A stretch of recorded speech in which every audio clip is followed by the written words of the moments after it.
Call to order the Queen Anne's County Planning Commission agenda, Thursday, October 10th, 2024. We'll start with the Pledge of Allegiance. Pledge allegiance to the flag of the United States of America and to the republic for which it stands, one nation, under God, indivisible, with liberty and justice for all.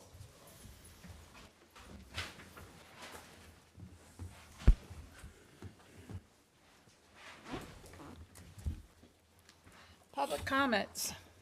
This public comment period is meant to hear general comments. There will be a public comment period specifically held for the Planning Commission to receive input on the various projects. There are sign-in sheets for each project for today's agenda out in the hallway, so please sign up if you intend to speak. No extension request. Updates. Legislative and legal matters.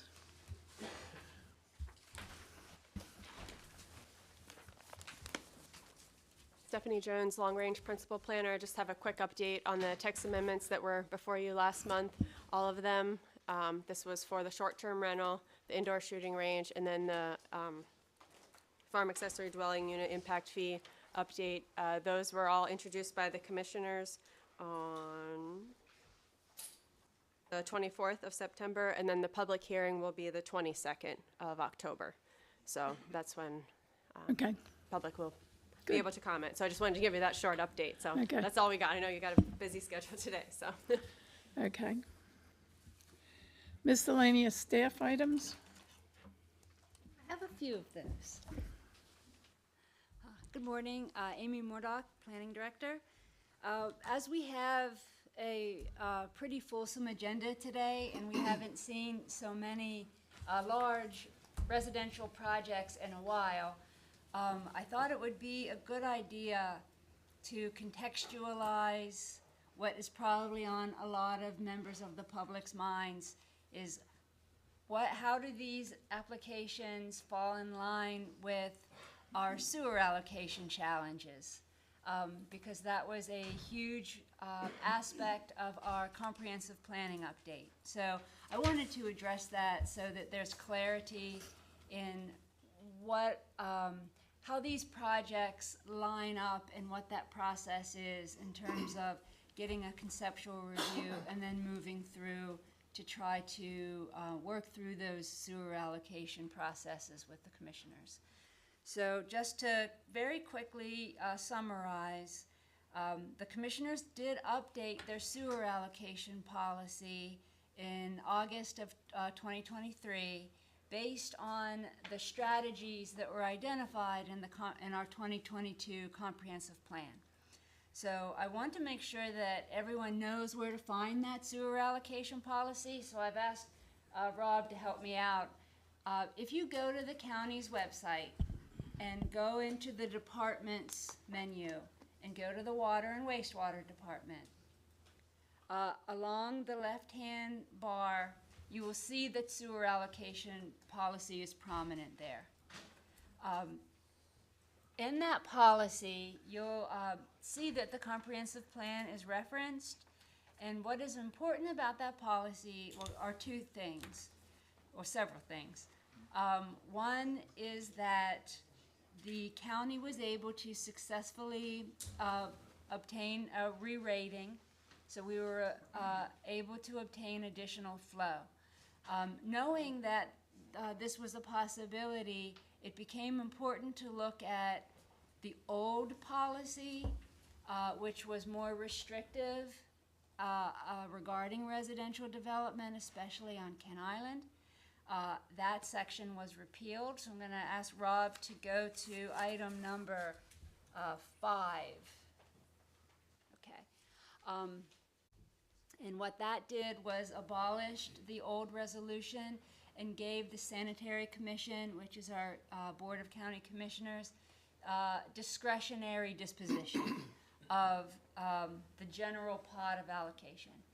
And what it also did, as directed by our comp plan, was to direct the categories for our sewer allocations.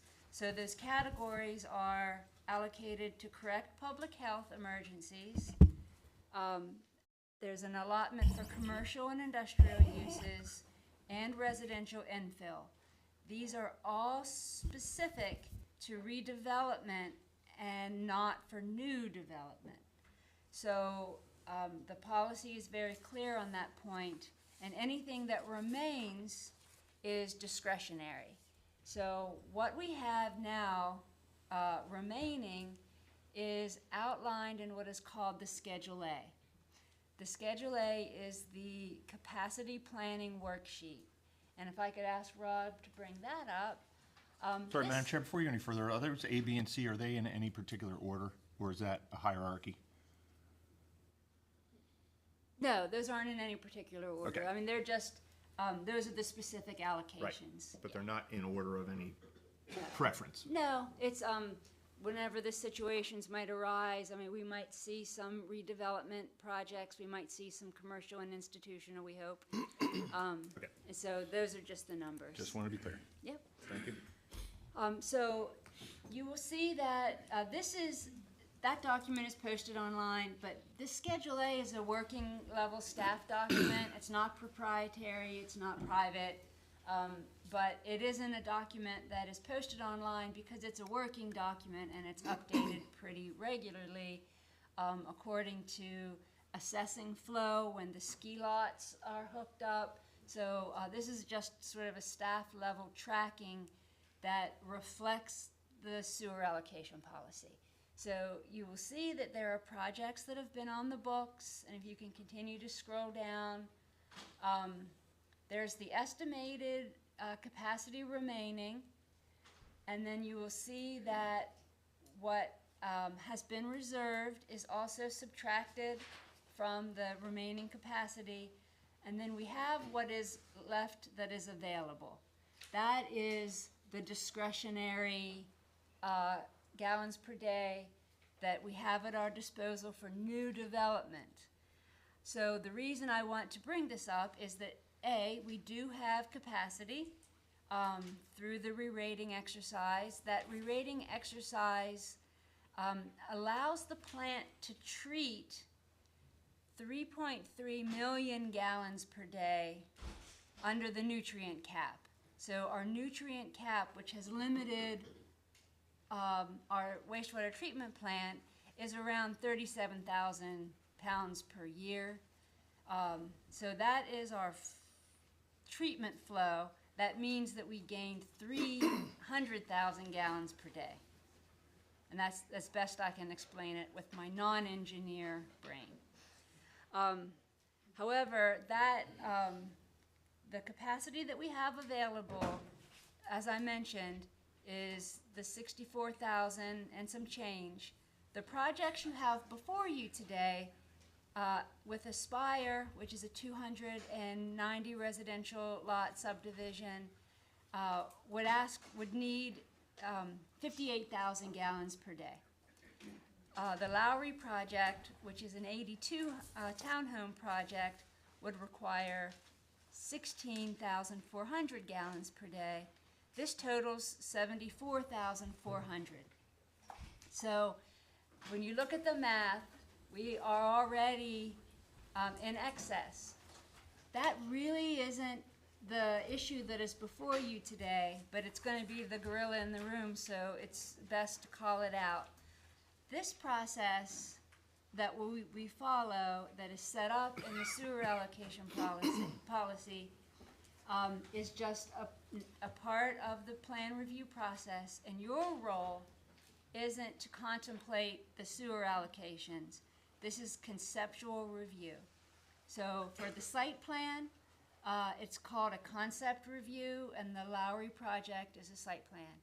The Aspire subdivision project is a major subdivision, and that concept is called a sketch plan. So if you questioned the difference between a concept and a sketch plan, that's the difference.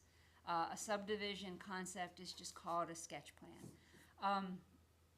This review and an approval of conceptual or sketch plan review allows the applicant to proceed to the next step. And the next step And this is prior to engineering, and all the requirements that come with a preliminary and a final review.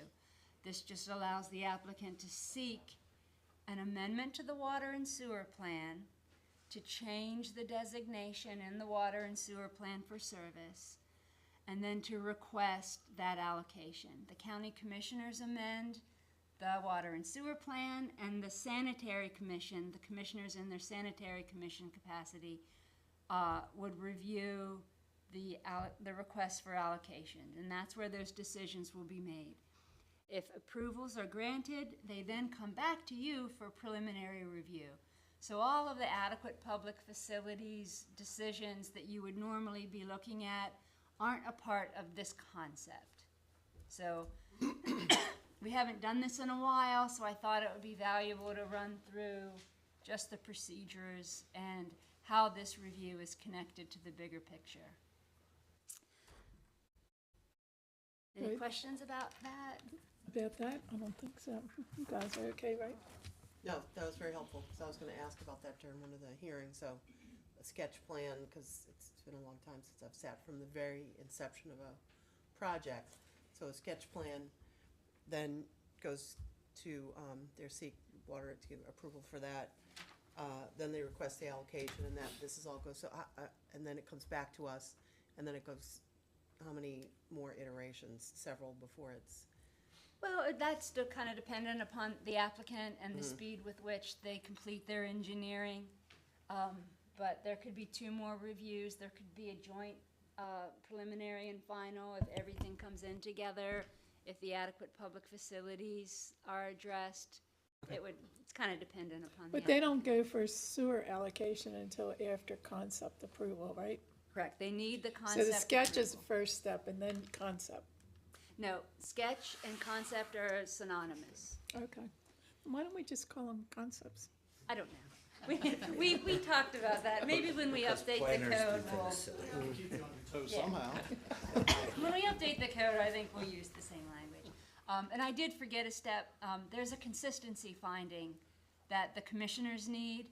And in your review, if you should favorably review one or both of the projects, your findings of consistency with the code and the comprehensive plan will then allow staff, at the staff level, we would do a memo of consistency for both the commissioners and the sanitary commissioners in their review.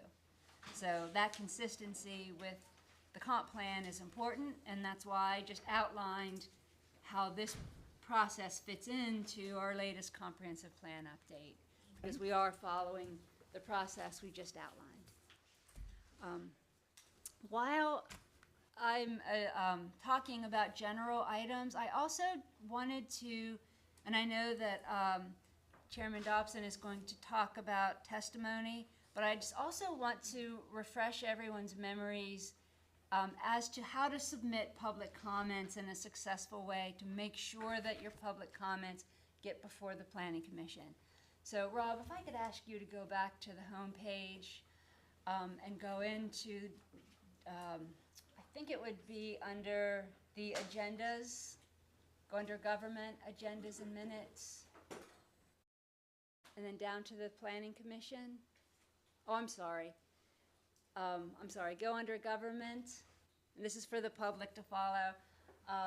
It's boards and commissions. Oh, either way. And then scrolling down to the Planning Commission.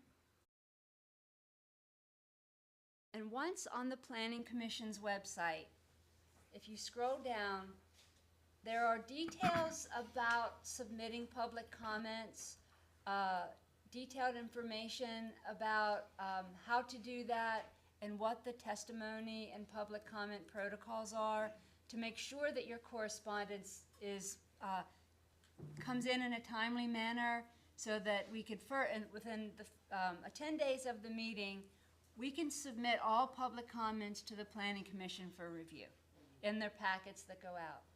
Within 48 hours of the meeting, we'll combine all the comments we receive, and we'll lay them before our Planning Commission members. They really won't have time to read them, but they'll at least get before the members, but if public comment comes in the form of emails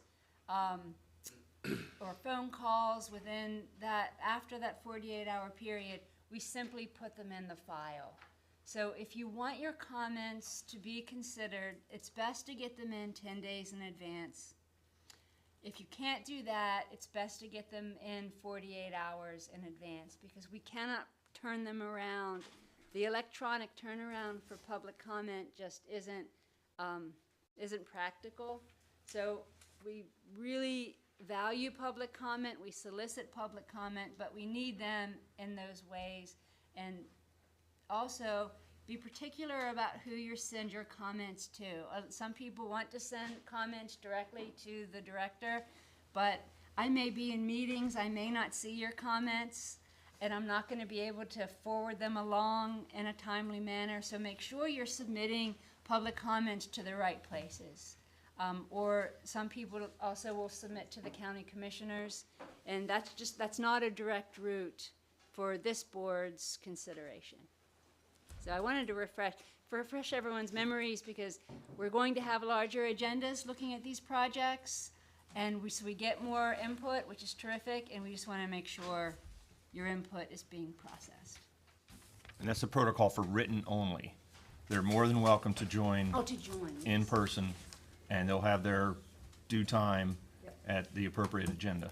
Correct, and that's where I'll let Chairman Dobson take that over and kind of Okay. explain that as we get forward. That's the end of, Thanks, Amy. Thank you. thank you. Thanks, Amy. Because we have a full agenda consisting of the review of several very large projects, I would like to emphasize that all correspondence and testimony protocols are being followed. At this time, I would like to outline the testimony protocols that are posted on the website. Speakers who physically appear in the meeting room and physically appear in the virtual meeting room will be given the opportunity to speak. I will invite attendees who signed up to speak to the podium in the center aisle at the start of the public comment section for each project. Each speaker will be given 3 minutes. This limit is timed, and there are no exceptions. Please do not repeat comments and sentiments that have already been stated for the record. If you have signed up to speak and someone has already made a statement similar to your own, please stand and affirm your support or opposition for the record, but do not repeat the statement. If you are a member of an organization that is in attendance in volume, please allow one representative of your organization to make a collective statement. Again, all those members in attendance may offer their support for the record without repeating the comments. And finally, in keeping with the dignity of the commission, we ask that all views be expressed in a respectful and civil manner. Next on the agenda is a concept plan, Barnstable Townhouse Development.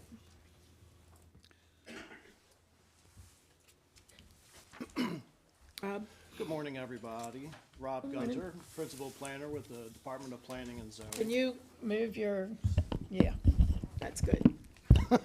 Sorry, Oh, I was trying to hide my cracky voice this morning from my fall allergies. So as you mentioned, Barnstable Concept Plan is up first. They are proposing to create a major multifamily development, which includes 82 condominium townhome units. The applicant this morning is requesting concept plan approval. The project's located on Ken Island, south of Route 50, along Main Street in Chester. The development site encompasses a portion of tax map 57, parcel 43, lots 1, and parcel 68. As the project moves forward, the applicant will apply for a minor subdivision, which will create the development site. The site is split zoned, currently town center and countryside, and it is located within the Chester-Stevensville growth area. The proposed development site is within or adjacent to 2 heritage areas. The first is QA 524, which is Barnstable Hill Lowry Farm, and this includes the farmland as well as some associated buildings. The second is QA 586, and that's the 2,000 block Main Street Survey District. Most of this district is located on the north side of Main Street, but the 3 parcels that bisect the development are also part of this district. Ultimately, at the time of site plan, the applicant will submit for review by the Maryland Historic Trust, and they'll provide any comments they see fit. So as I mentioned, this is a multifamily townhome development. The proposed development site is approximately 11.15 acres. In that, 8.288 acres is town center zoned, and 2.868 are zoned countryside.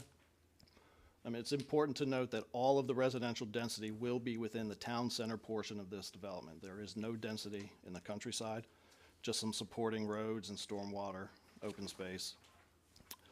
The project is permitted a maximum of 82 units, and that is what they are proposing.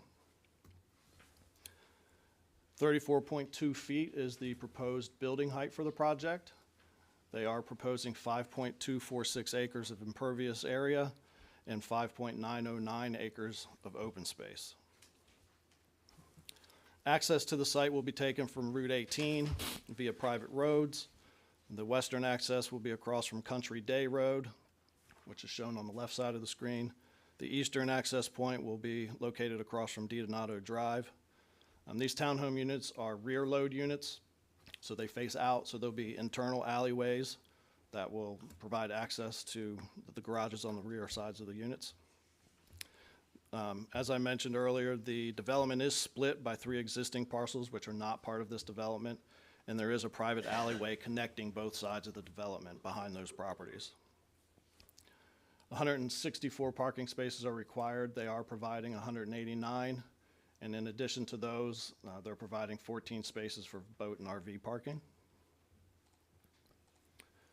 They are proposing to dedicate a 20-foot wide right-of-way for road frontage improvements, which include 12 feet wide acceleration, deceleration lanes on each access point, as well as 5-foot wide bike lanes. Sidewalks are provided. Entire frontage of the property they have access to along Main Street, so here and here. The sidewalk is located on the south side of this landscape buffer, which provides a bit of separation between the traffic and the pedestrians. In addition, there are sidewalks throughout the development. In order to provide pedestrian access to existing commercial uses, the Department of Parks has requested 3 crosswalks across Main Street.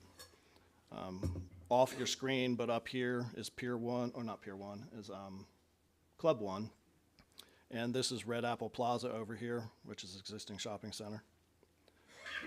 There are 2 tot lots proposed, one on each side of the development, as well as benches and trash cans that are spread throughout. Public water and sewer are required. There's currently no allocation.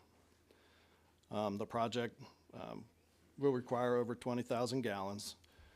They are mapped S3W3, which does require a comprehensive water and sewer plan map amendment, and they must file that application with the Sanitary Commission. And as Amy previously mentioned, an approved concept plan is required for them to do so. The adequate public facilities ordinance will be required to be addressed at the time of site plan, where they will need to have a determination of adequacy of water, sewer, schools, and roads. The project involves 20 or more units, therefore it is required to provide moderately priced dwelling units at a rate equal to 10% of the total unit count, so in this case 8.2 or 9 because of the rounding. And the applicant can comply with those standards by providing the actual units. They can donate land or they can pay a fee in lieu, and they are currently working through the MPDU process with the Housing Program Administrator to pay fee in lieu, and the rate is up there, it's $1.5 million. There are no streams, woodlands, wetlands, floodplains, threatened endangered species within the proposed development area. Conceptually, the project meets all landscape requirements. They are providing additional screening for the dislike uses, which are around the 3 properties in the middle, as well as the farm field that surrounds the property. In addition to those, there are street trees being provided as well. Forest conservation requirements are proposed to be met by the long-term protection of an existing 1.1 acre area of woods, shown right here in red. There are critical areas that do exist on both parcels included in this parcel, or in this project. However, the development area you can see is outside of both of those areas. Stormwater is provided on site. DPW has reviewed and will continue to review as they move through the site plan process. So this is something new using our near map maps that our lovely GIS department has provided us. This is a view from the north looking south, and this slide's intended to give you a sense of the overall area. We've labeled the roads and some of the existing development just so that you can orient yourself to the location. So what we have right here is Dundee Avenue and Dominion Road. And then just some of the sites you may be familiar with. This is the new Delmarva Power Substation. This is the area of Red Apple Plaza. Here we have the gym that I mentioned, Club One, Safeway, Chick-fil-A, and so on. And then we can overlay the concept plan into this, and it gives you a sense of what it will look like, how it will fit into this overall neighborhood.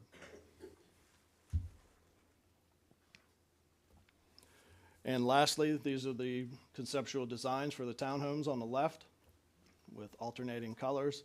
And on the bottom right are the development identification signs, and there are proposed to be 2 of these, one at each entranceway. So with that, I will answer any questions you may have, or if you have questions regarding APFO, stormwater, housing, we do have folks from various county departments who can answer those specific questions as well. Mr. Gunther, you had mentioned sidewalks in the applicant's proposal in front of their respective properties, but to my knowledge, and please correct me, there is not currently a sidewalk in front of the existing infrastructure that bisects this development, is that correct? Where are you speaking of? Right So, right here? On this side of IN Main, and on the ST. north side? No, south side. No, no sidewalk. There's nothing there in front of Lowry's farm. No, sir. Right. This will be all new sidewalk. Yeah, but there's nothing proposed to be in the part that's not falsely colored, in the middle of the slide there, under the No. I and N and There's ST. 3 No, units. No sidewalk there, correct? They don't have access to these properties. No, I understand that, Yep. but there's nothing there currently There is There's one sidewalk right here. in front of that one, Yep, yes. right here on this one. that stops there. Yep. If you want, I have near map Goes pulled up. nowhere, it comes from nowhere. So we continue with sidewalks to nowhere, which has been Well, I'm a just a being challenge and clear. a We can make all problem the for this sidewalks you want. community forever. Yes, they are sidewalks to nowhere, but they have to start somewhere. Yeah, understood. Thank you. I'll pull up near map and you can see. So this is again that near map product, and you can see the sidewalk in front of that. Oh, I don't know what you're looking at. well, then that's Haven't odd. changed anything. I changed on mine. Interesting. Okay, well, maybe you can't see that. If you reconnect to the screen beam, it should fix that. Okay, well, I'll turn it over to the applicant or any questions you may have. I'll try and answer, and I'll pull that up in a second. Thank you, Rob. Morning. Thank you for your time. I'm Ryan Showalter, appearing on behalf of DNF Development LLC. Address is 100 Northwest Street, Easton, Maryland. Let John and Lori introduce John themselves. Vigliani. I'm the principal of DNF Development. Can you talk louder when you, John Vigliani, I'm a principal of DNF Development. Thank you. And I'm Lori Walter, I'm with Lane Engineering. Back to you. So, thank you. We appreciate your time. The staff report, I think, is a pretty comprehensive review of the project. The use that's proposed is permitted in the town center zoning district. The density that's proposed is consistent with the density that's permitted by right in that district. The project provides parking in excess of the requirements. It provides open space in excess of the requirements. the building heights conform to or less than the maximum building heights. So in all respects, this project conforms with the standards established in the applicable zoning district and is permitted by right. We understand that we have some APFO evaluations to conduct. We certainly understand the sewer allocation process and issues that Ms. Mordock outlined. And your review and approval of the concept plan is the next step that allows us to advance both of those fronts. We'll be back to you for more detailed review in connection with each of those. We have Lori from Land Engineering, also have Tim Glass from Land Engineering. We have Mark Keeley here from Traffic Concepts to the extent there are questions. But the staff report did not identify any departmental objections. And so we'd like to see if you have any questions or concerns that we should address. Madam Chair, the Lowry Farm operation, the way I read the sketch, has no access to the fields. In other words, it would look like to me all their access now has to be off Route 18. Is that correct? And this is not necessarily germane to the issue, but do they plan to continue to operate as a farm stand? Okay. Okay, yeah, I understand. As far as I know, yes. In case you can't hear me. That doesn't present any traffic concern. Not that we've been aware of. Okay. They'd be operating the same way they've always been operating.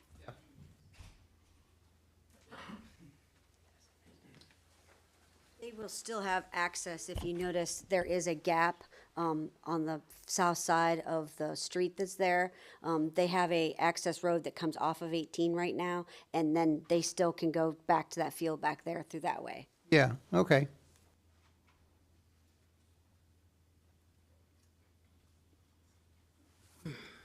Mr. Showalter, with respect to your parking going above what's required, I'm questioning why primarily. This is an MS4 jurisdiction where I think we overpark traditionally in this county for good, bad, or indifferent. This is my personal feeling.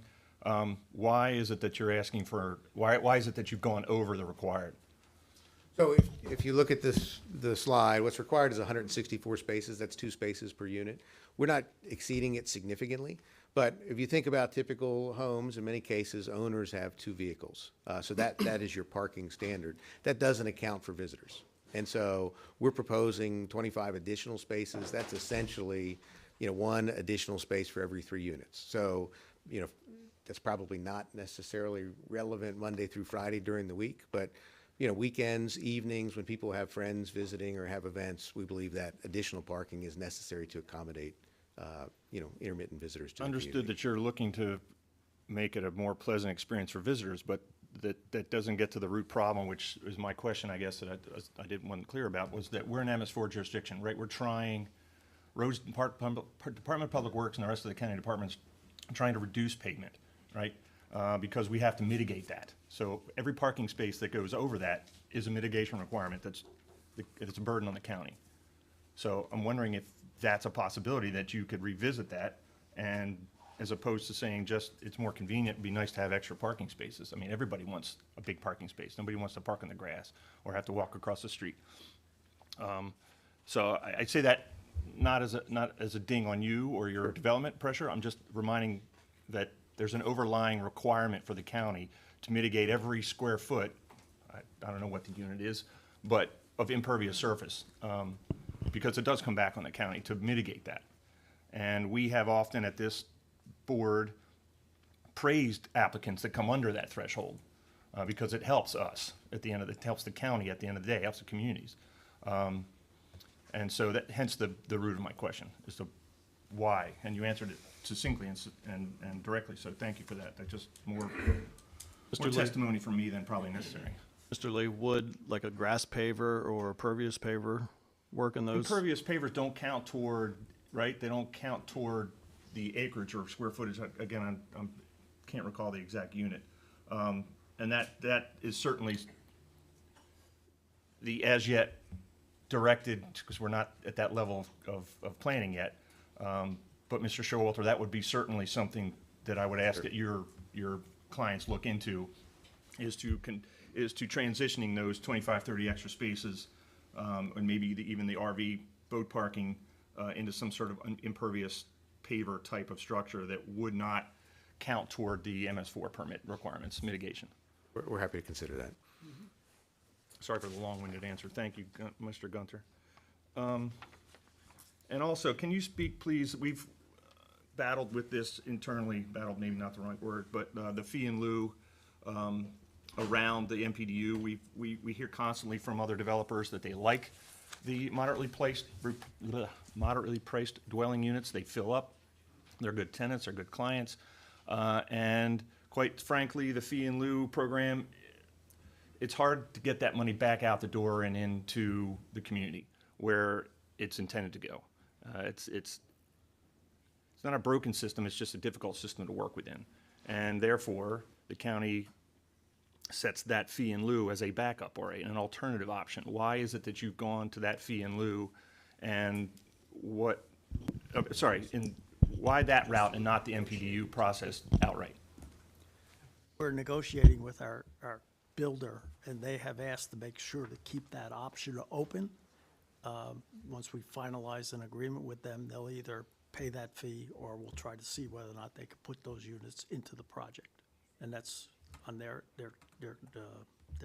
back right now. Okay, I don't want to speak for the rest of the board, but we have had discussions around that, and many of us up here, and I'm inviting others to speak as they please. That's been something we've struggled with. So please know that moving forward, that we personally, Tom Lee, prescribes to the MPDU as option A and B. Point well taken. One of the challenges that's maybe a little different in this project, this is a condominium project rather than a fee simple ownership. And so all of the units, whether they're moderately priced or otherwise, will have, obligations associated with the condo ownership fees, collective insurance, maintenance of the structures, which is maybe different than the fees. I've had some other projects in different jurisdictions where even if they're priced moderately, the fees associated with the common interest, whether it's a homeowners association or condo association, those fees are a challenge as well for owners or occupants of the MBDU. So that's one of the other considerations that we're working to balance. Amy? And I just, first of all, I want to introduce everyone to Kelly Huber, who is, has been administering the MPDU program for the Housing Department. And she's here today to answer any questions, but I kind of wanted to give a larger context of the inclusionary housing provisions. And so there are options. And Kelly Huber has been working with our applicants right now who are going through the process on exploring those options. But in terms of clarifying the fee in lieu, in a lot of ways, the way that our Housing and Community Development Department manages the fee in lieu is really advantageous rather than a disadvantage to the community. The way that Mike Clark has traditionally managed fee in lieu has been pretty successful because he is able to provide housing opportunities throughout the community, and at times he's able to use that fee in lieu funding to keep families in homes that are already occupied. So this is a program that will be evolving when we update our code, but I would just want to articulate that the options that we have at our disposal, which is to provide units on site for sale or rental. We do have rental units. We also have an option to request land purchase, and we have done that in the past. And so we do have land available, and then there's the fee in lieu option. So having funding available to the Housing Department not only can be used to serve our existing population, but can also be used in terms of pursuing development on the land that has been donated for that purpose. And so I think it's probably good to contextualize that right now because we have these residential development projects before you. And I don't know if Kelly wanted to add anything or if I've covered it. Well, I think another thing that Ellie, first, can you introduce yourself? Lee Huber with Queen Anne's County Department of Housing. I think another thing that the fee in lieu allows us, and it's been something that's been very advantageous for us, is people are allowed to choose a different neighborhood where they want to live, and the county will provide loans and additional monies in order for them to do that. So instead of having a neighborhood where you have selected places that are MPDU units, they are able to choose where they want to live, and therefore there may not be any kind of, I don't know, ill feelings about people who may live in those more affordable units. So this year alone, right now we have 8 loans available for this year. I'm at 6. So we have provided assistance for 6 people who have chosen a home in a different neighborhood where they would like to live, and the county has helped finance that. And this has been due to the fee in lieu.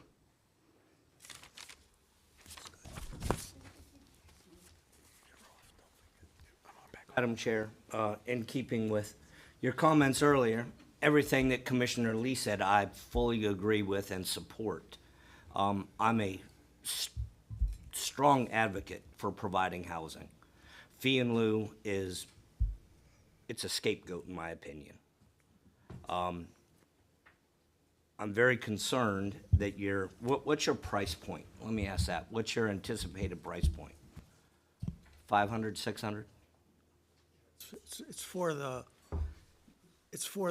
young neighborhood, young married couples with child, you know. About 20%. It's, and it also 20% of depends what? on what is the Sales point. level. I think is it 80% of the average household income? I mean, that's Can going you to talk be. louder? I believe it's 80% of that, the manager, 80% of income, and that's would have to be reviewed. And then the actual price point, I don't have a price point myself, but what the builders are telling me that they would be in the 500,000 to 600,000 range. Right. And this is estimated at 80% of the AMI. Yes. So, which, if they are comfortable and feel that they can make it work, they would make it work. But I don't know if they have that agreement in their brain to do that yet. I'll know better once we move to the next phase. Thank you. Any other questions from commissioners? Kathy, you have anything? No. Okay. Public comment. Yeah, the list. Let's take a 5-minute break while he's getting the list. Should I bring up the fact that there is, he was saying that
And that was all. There it is.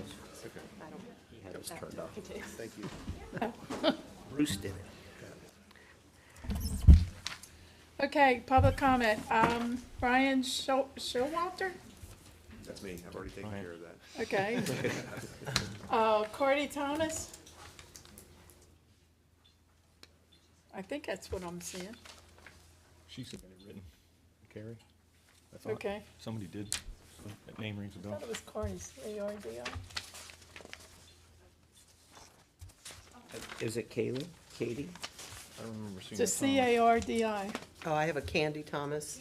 Candy? She sent an email. Yeah, she sent an email. Okay. Yeah. Then we have that one.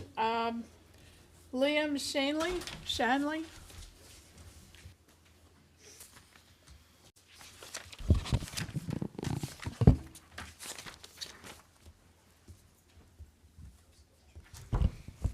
Hello, my name is Liam Shanley. I'm a lifelong resident of Kent Island and I live on Dundee Avenue in Chester. I'm opposed to this development because I cannot see who it benefits to build these 82 townhouses. While I acknowledge that the property does fall within the growth area, I would like to point to Chapter 11, page 4 of the comprehensive plan. Unfortunately, I don't have copies for you guys. Regarding the Chester-Stevensville Community Plan. The concerns I have are acknowledged in Chapter 11, page 4, and specifically in paragraph 3, it states that, I quote, "Plan QAC acknowledges the development pressure facing these communities and the impacts it can have, the natural environment, and the area's evolving character. It proposes policies intended to reduce the amount and pace of growth within the growth area to address these concerns and take into account the county's limited public facilities, including sewer, road, and school capacities," end quote. The webpage for the comprehensive plan even states that, I quote, "It continues to reaffirm the county's land use ethic to maintain it as a quintessential rural community," end quote. I do not see how approving 82 townhouses to be built on rural farmland is consistent with either the comprehensive plan's policies to reduce the amount and pace of growth within the growth area, or with what the county states it looks to maintain, which is a quintessential rural community. There is also the State Highway Administration's Planning and Environmental Linkages Study for traffic improvement concepts on Route 18 from Castle Marina Road to the Kent Narrows, but this study is still only in the planning stage. These concepts would improve our quality of life and mobility on Route 18 and should come before any new developments are approved along this corridor. 82 townhouses would only add to the traffic that is already competing to get onto Route 18 in this area. This board should concern itself with making decisions that will benefit the residents of Kent Island, preserve our quality of life, and resolve the issues at hand rather than continuing to add more strain to our community and its limited resources. Thank you. Thank you. Next, Mr. Andrew? Not for this project, did I sign up for the wrong? Okay, then that's the end. I'm gonna cross you out. You wanna sign the paper for the correct one?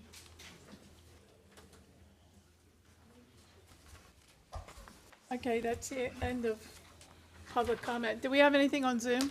No. Madam Chair, may I clarify a few comments that were said Sure, earlier? sure. One of the things that Mr. Reese said was that there were sidewalks to nowhere. And in actuality, we are providing a crosswalk at the main entrance that goes over to Donato Drive that has a sidewalk that runs along Route 18. So that will make a connection there.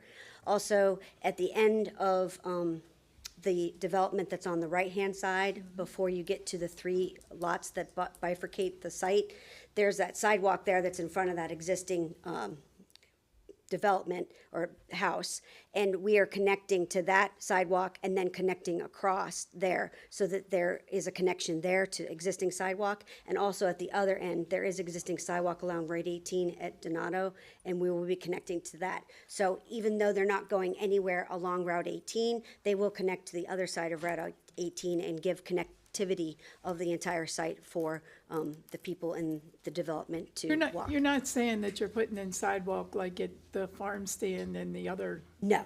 Okay. No, just connecting to sidewalk that's already existing on the north side of Route 18. Okay, Via crosswalks, Yes, via crosswalks. right, which, good luck with that. Well, one of the comments from, in the staff review was whether those crosswalks should have lighted signal control. That's subject to SHA's review, but that may be part of the crosswalk. That's the extent of the traffic remediation that's proposed?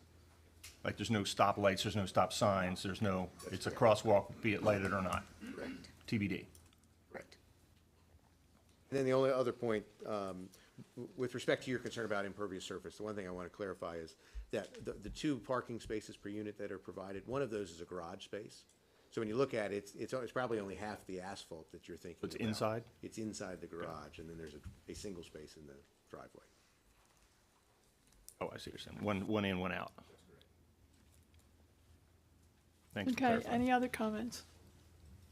Any other questions? May I get a resolution?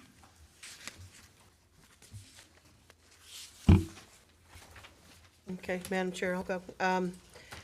Madam Chair, be it resolved that the Planning Commission regarding the request by D&F Development LLC for concept plan approval to construct a major multifamily development that will include 82 condominium townhouse units, the associated infrastructure and required open space on an approximately 11.156 acre lot, and is more particularly described in Department of Planning and Zoning File SP 24-04-0124, hereby finds the concept plan is consistent with the goals and objectives of the Queen Anne's County 2022 Comprehensive Plan. The concept plan is consistent with the Queen Anne's County zoning and subdivision regulations. The applicant is proposing to construct a major multi-family townhouse development on a site partially located in both the town center and countryside zoning districts. All residential development will occur within the town center zoning district. There is no residential density associated with the countryside portion of the development site. In accordance with paragraph 18:1-28.c.1z, major multifamily development is a permitted use within the town center zoning district. And additional standards specific to townhouse plan residential developments are found under paragraph 18-1-36D. Resolved that we hereby grant concept approval plan subject to the following conditions. Any remaining edits and/or documents required by a reviewing agency, the Department of Public Works or Planning and Zoning be reviewed and approved. Any remaining edits and/or documents required by the Maryland Department of Transportation, State Highway Administration must be addressed at the time of site plan submittal. The architecture and overall site design must substantially reflect the documents provided. Do I have a second? Second. Okay, all in favor? Oh, Madam Chairman, we have discussion first, please? All right, discussion. So, fellow commissioners, I understand this is concept plan. However, I feel that there are too many open areas to be addressed with the MPDUs, the adequate public facilities that have not been addressed, They state don't get highway. addressed at this point, do they? No. No, ma'am, they do not. Okay, so how could you even expect them to do that? That's confusing. What I am stating, Madam Chair, is that because there are so many of those open questions, they can have all those answers for us at a final review, and be prepared for that. At this point in time, I think there's still too many unknowns. They've exceeded parking. The applicant tried to tell us that parking spaces on the interior of the garage were being counted in the 189 or whatever, which is part of the exterior. I didn't count all the parking spaces, but that doesn't seem to add up to me. I still think there's a lot of questions that need to be addressed. So those are my comments. Do you know the answer to that? Yeah, there's 189 is accurate Exterior. total. They're allowed to count the garage. Okay, thank you. And if you don't mind, I might add on the MPDU, It is common for those to be addressed when they come back for preliminary and final, because after concept, then it gives them the ability to flesh out the price of the units and whether they can provide those. But that will come back to you, especially if they are going to pursue the fee in lieu, because there are specific findings the Planning Commission has to make to grant the fee in lieu. Okay. Any other discussion? Okay, all in favor? Aye. Opposed? Aye. Aye. The ayes have it. You have 3 and 2.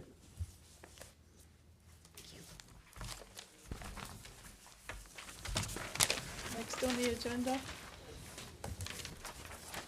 Aspire at Ewing Farm. Steve Johnson. Steve, I'm all up in your way. You're all right, Rob. You're okay.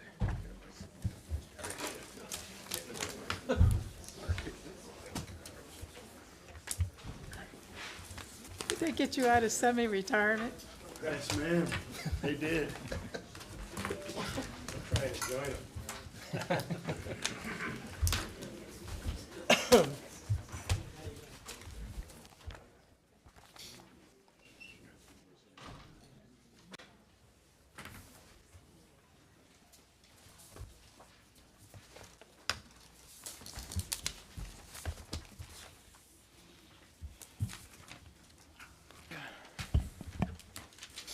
About ready?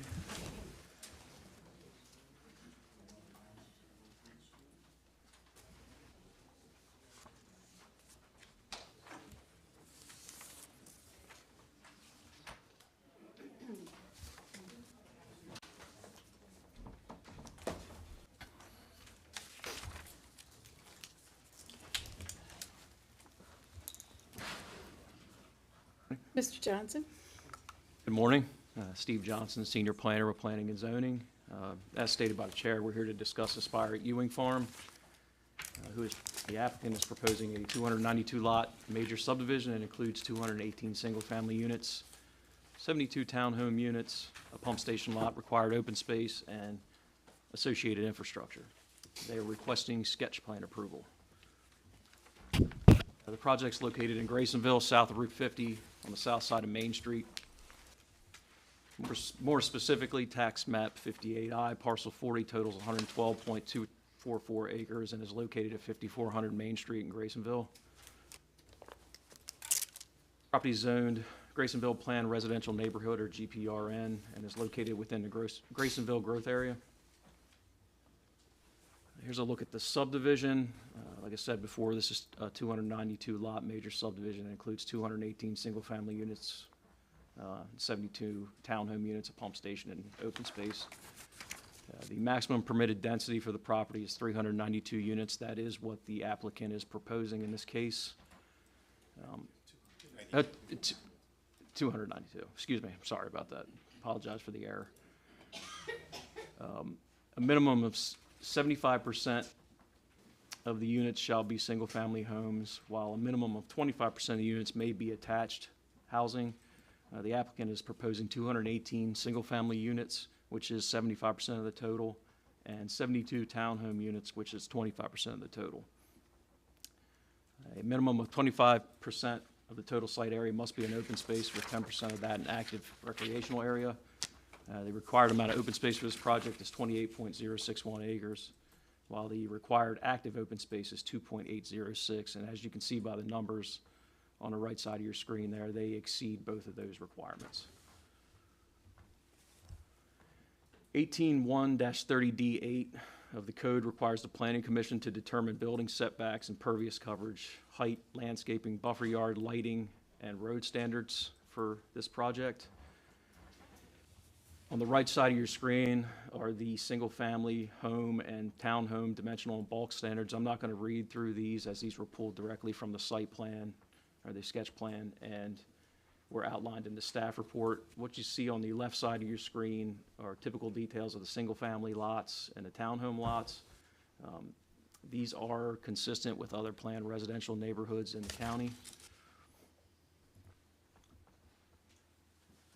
These are the non-residential setbacks that you see at the top right of your screen.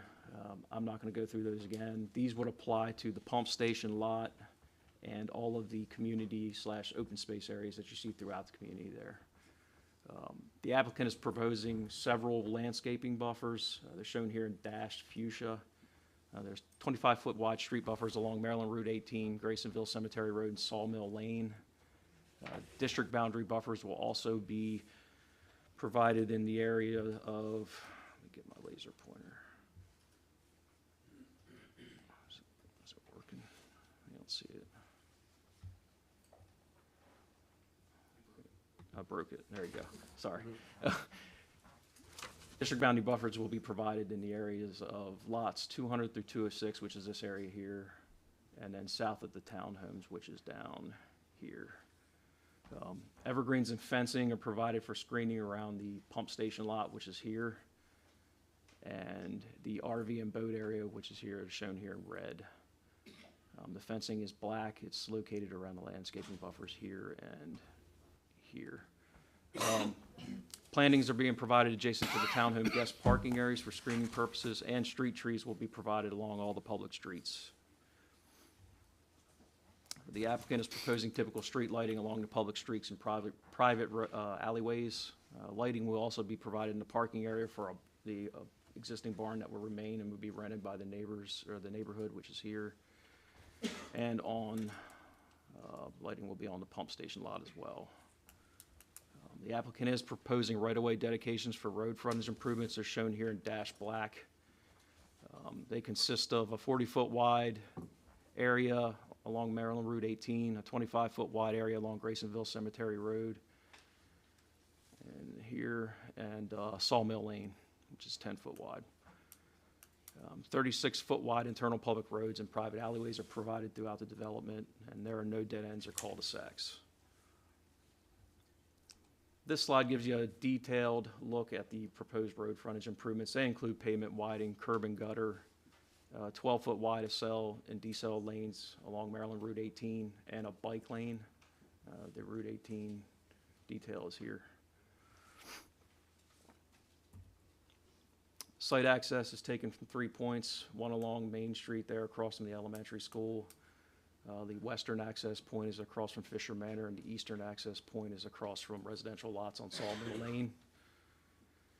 All required parking has been provided on site. This equates to 580 spaces. There is additional boat and RV parking provided at the front of the subdivision in this vicinity here. It is accessed from an internal road.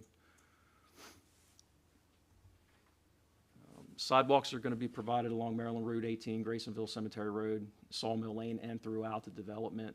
The ones along the roadways are shown in orange. They're kind of hard to see, but they're here, and down here, and along the Graysonville Cemetery Road as well, through here. To provide pedestrian access to existing sidewalks and surrounding uses, 2 crosswalks are proposed, one at along Main Street right across from the elementary school. This will include a hazard indicator beacon. Another one will be provided at Fisher Manor, excuse me. On-site amenities include a dog park, a playground, community parks and areas, trails which are shown in blue running through the wetlands at the back of the property, and benches and trash cans within the parks and along the trails. Public water and sewer is required for this project. It currently has no water or sewer allocation. It will require over 72,000 gallons per day of water and sewer. The site is mapped S3W3, which requires a comprehensive water and sewer map plan amendment. The applicant will have to make an application for this map amendment to receive allocation for the property. Like Rob said, approval of this sketch plan would allow the applicant to proceed with these, gaining these approvals. Adequate public facilities will need to be addressed at the time of subdivision review. A determination of adequacy of water and sewer, transportation, and schools will have to be made. A preliminary report was provided with this due to the zoning regulations. If you have questions about this, I do believe Steve Cahoon's here. He'll be able to answer any questions you may have about that. The project is required to address moderately priced dwelling units, which in this case equates to 29 units. Compliance can be made through providing the units donation of land or fee in lieu. At this point, the applicant is pursuing a fee in lieu. If an amount cannot be agreed upon with the housing department, the applicant will provide these units on site. Project is being phased. The phasing line shown down the middle of the subdivision in Salmon, it's this line here. Phase 1 consists of 101 single-family units and 72 townhome units, and Phase 2 will consist of 117 single-family units. There are no steep slopes, streams, floodplain, or threatened or endangered species on site. Correspondence with DNR indicates there are forest interior dwelling bird habitat in the wooded areas on site. A copy of that correspondence was included in your packet. There are 21.65 acres of woodlands on site. The applicant is proposing to clear 1.03 acres of woodlands, which is delineated by the narrow brown and white hatched areas on your screen. The requirements of forest conservation will be met through the long-term protection of 22.64 acres of existing on-site woodlands and 2.06 acres of required on-site afforestation plantings. This is the bricked area that you see at the center of your screen.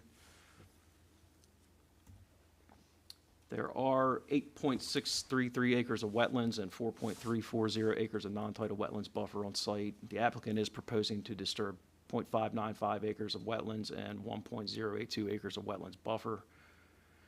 Authorization for that disturbance must be provided at the time of subdivision review.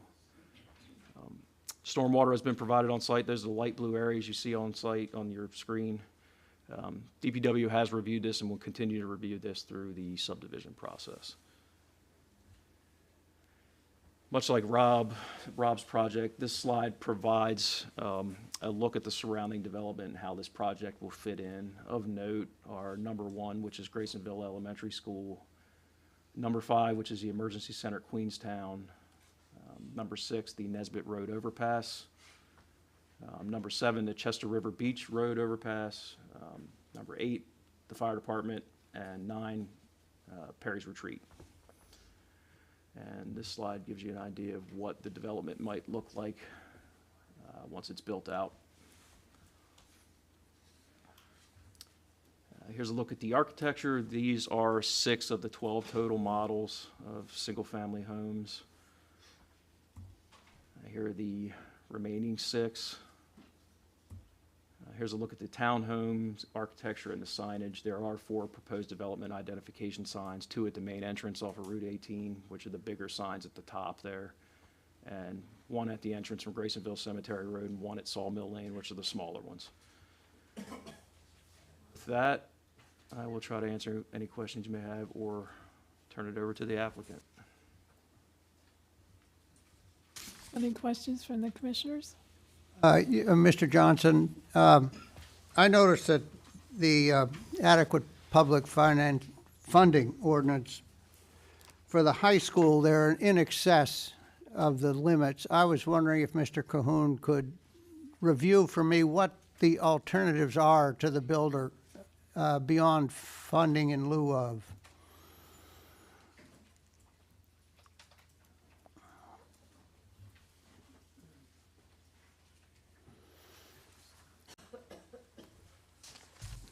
Sure. Good morning. My name is Steve Cahoon. I'm with the Department of Public Works and deal with the Adequate Public Facilities Ordinance.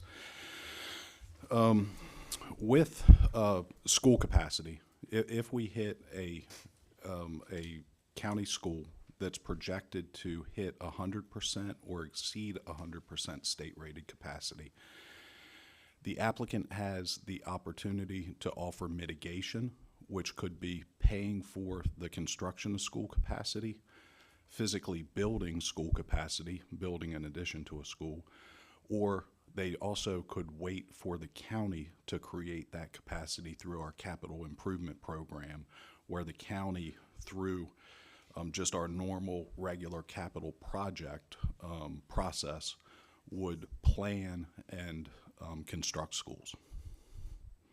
In other words, by delaying, for instance, certain number of units, they could be in compliance until the county built up the capacity sufficient to cover the projected students?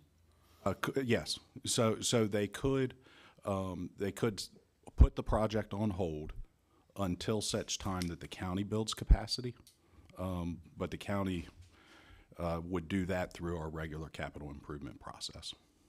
And this is numerical, this is the formula. In other words, if they go and take a census of the population and say, well, we actually don't have that many children of high school age, is that a factor in it at all? So what happens with the adequate public facilities study is based on the housing type, we project the number of students that are anticipated to be created or generated. That number may be high, or it may be low, but it's based on the housing type that we have in the county today and the number of students that they generate. For example, we look at single-family housing creates one school-age child for every 2 houses built, and that's a general standard throughout the county. So we create a projection on the number of students that are projected to be generated in this development, new students, new public school students, and then we look at the background development in the system, other developments, and then we look at the existing school capacity. We take the existing school capacity, add on the background development, add on the impact of this development to see if they exceed that 100%. If they exceed that 100%, we say you're on hold until you propose adequate mitigation or the county creates capacity. Okay, thank you. Certainly. Any other questions from the commissioners?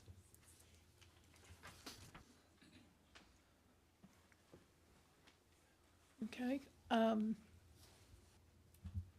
want to take over? Yeah, thank you very much, Madam Chair. Joe Stevens, I represent K. Hovnanian.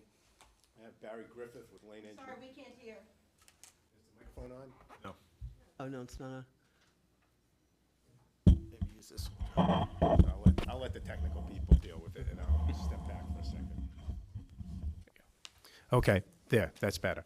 Joe Stevens, I represent K. Hovnanian Properties. I have with me Barry Griffith with Lane Engineering, and Mike Irons, Division President, one of the Division Presidents with K. Hovnanian, representing this project today. I'd like to thank the Planning Commission for its time and staff for the detailed reports and reviews that they provided.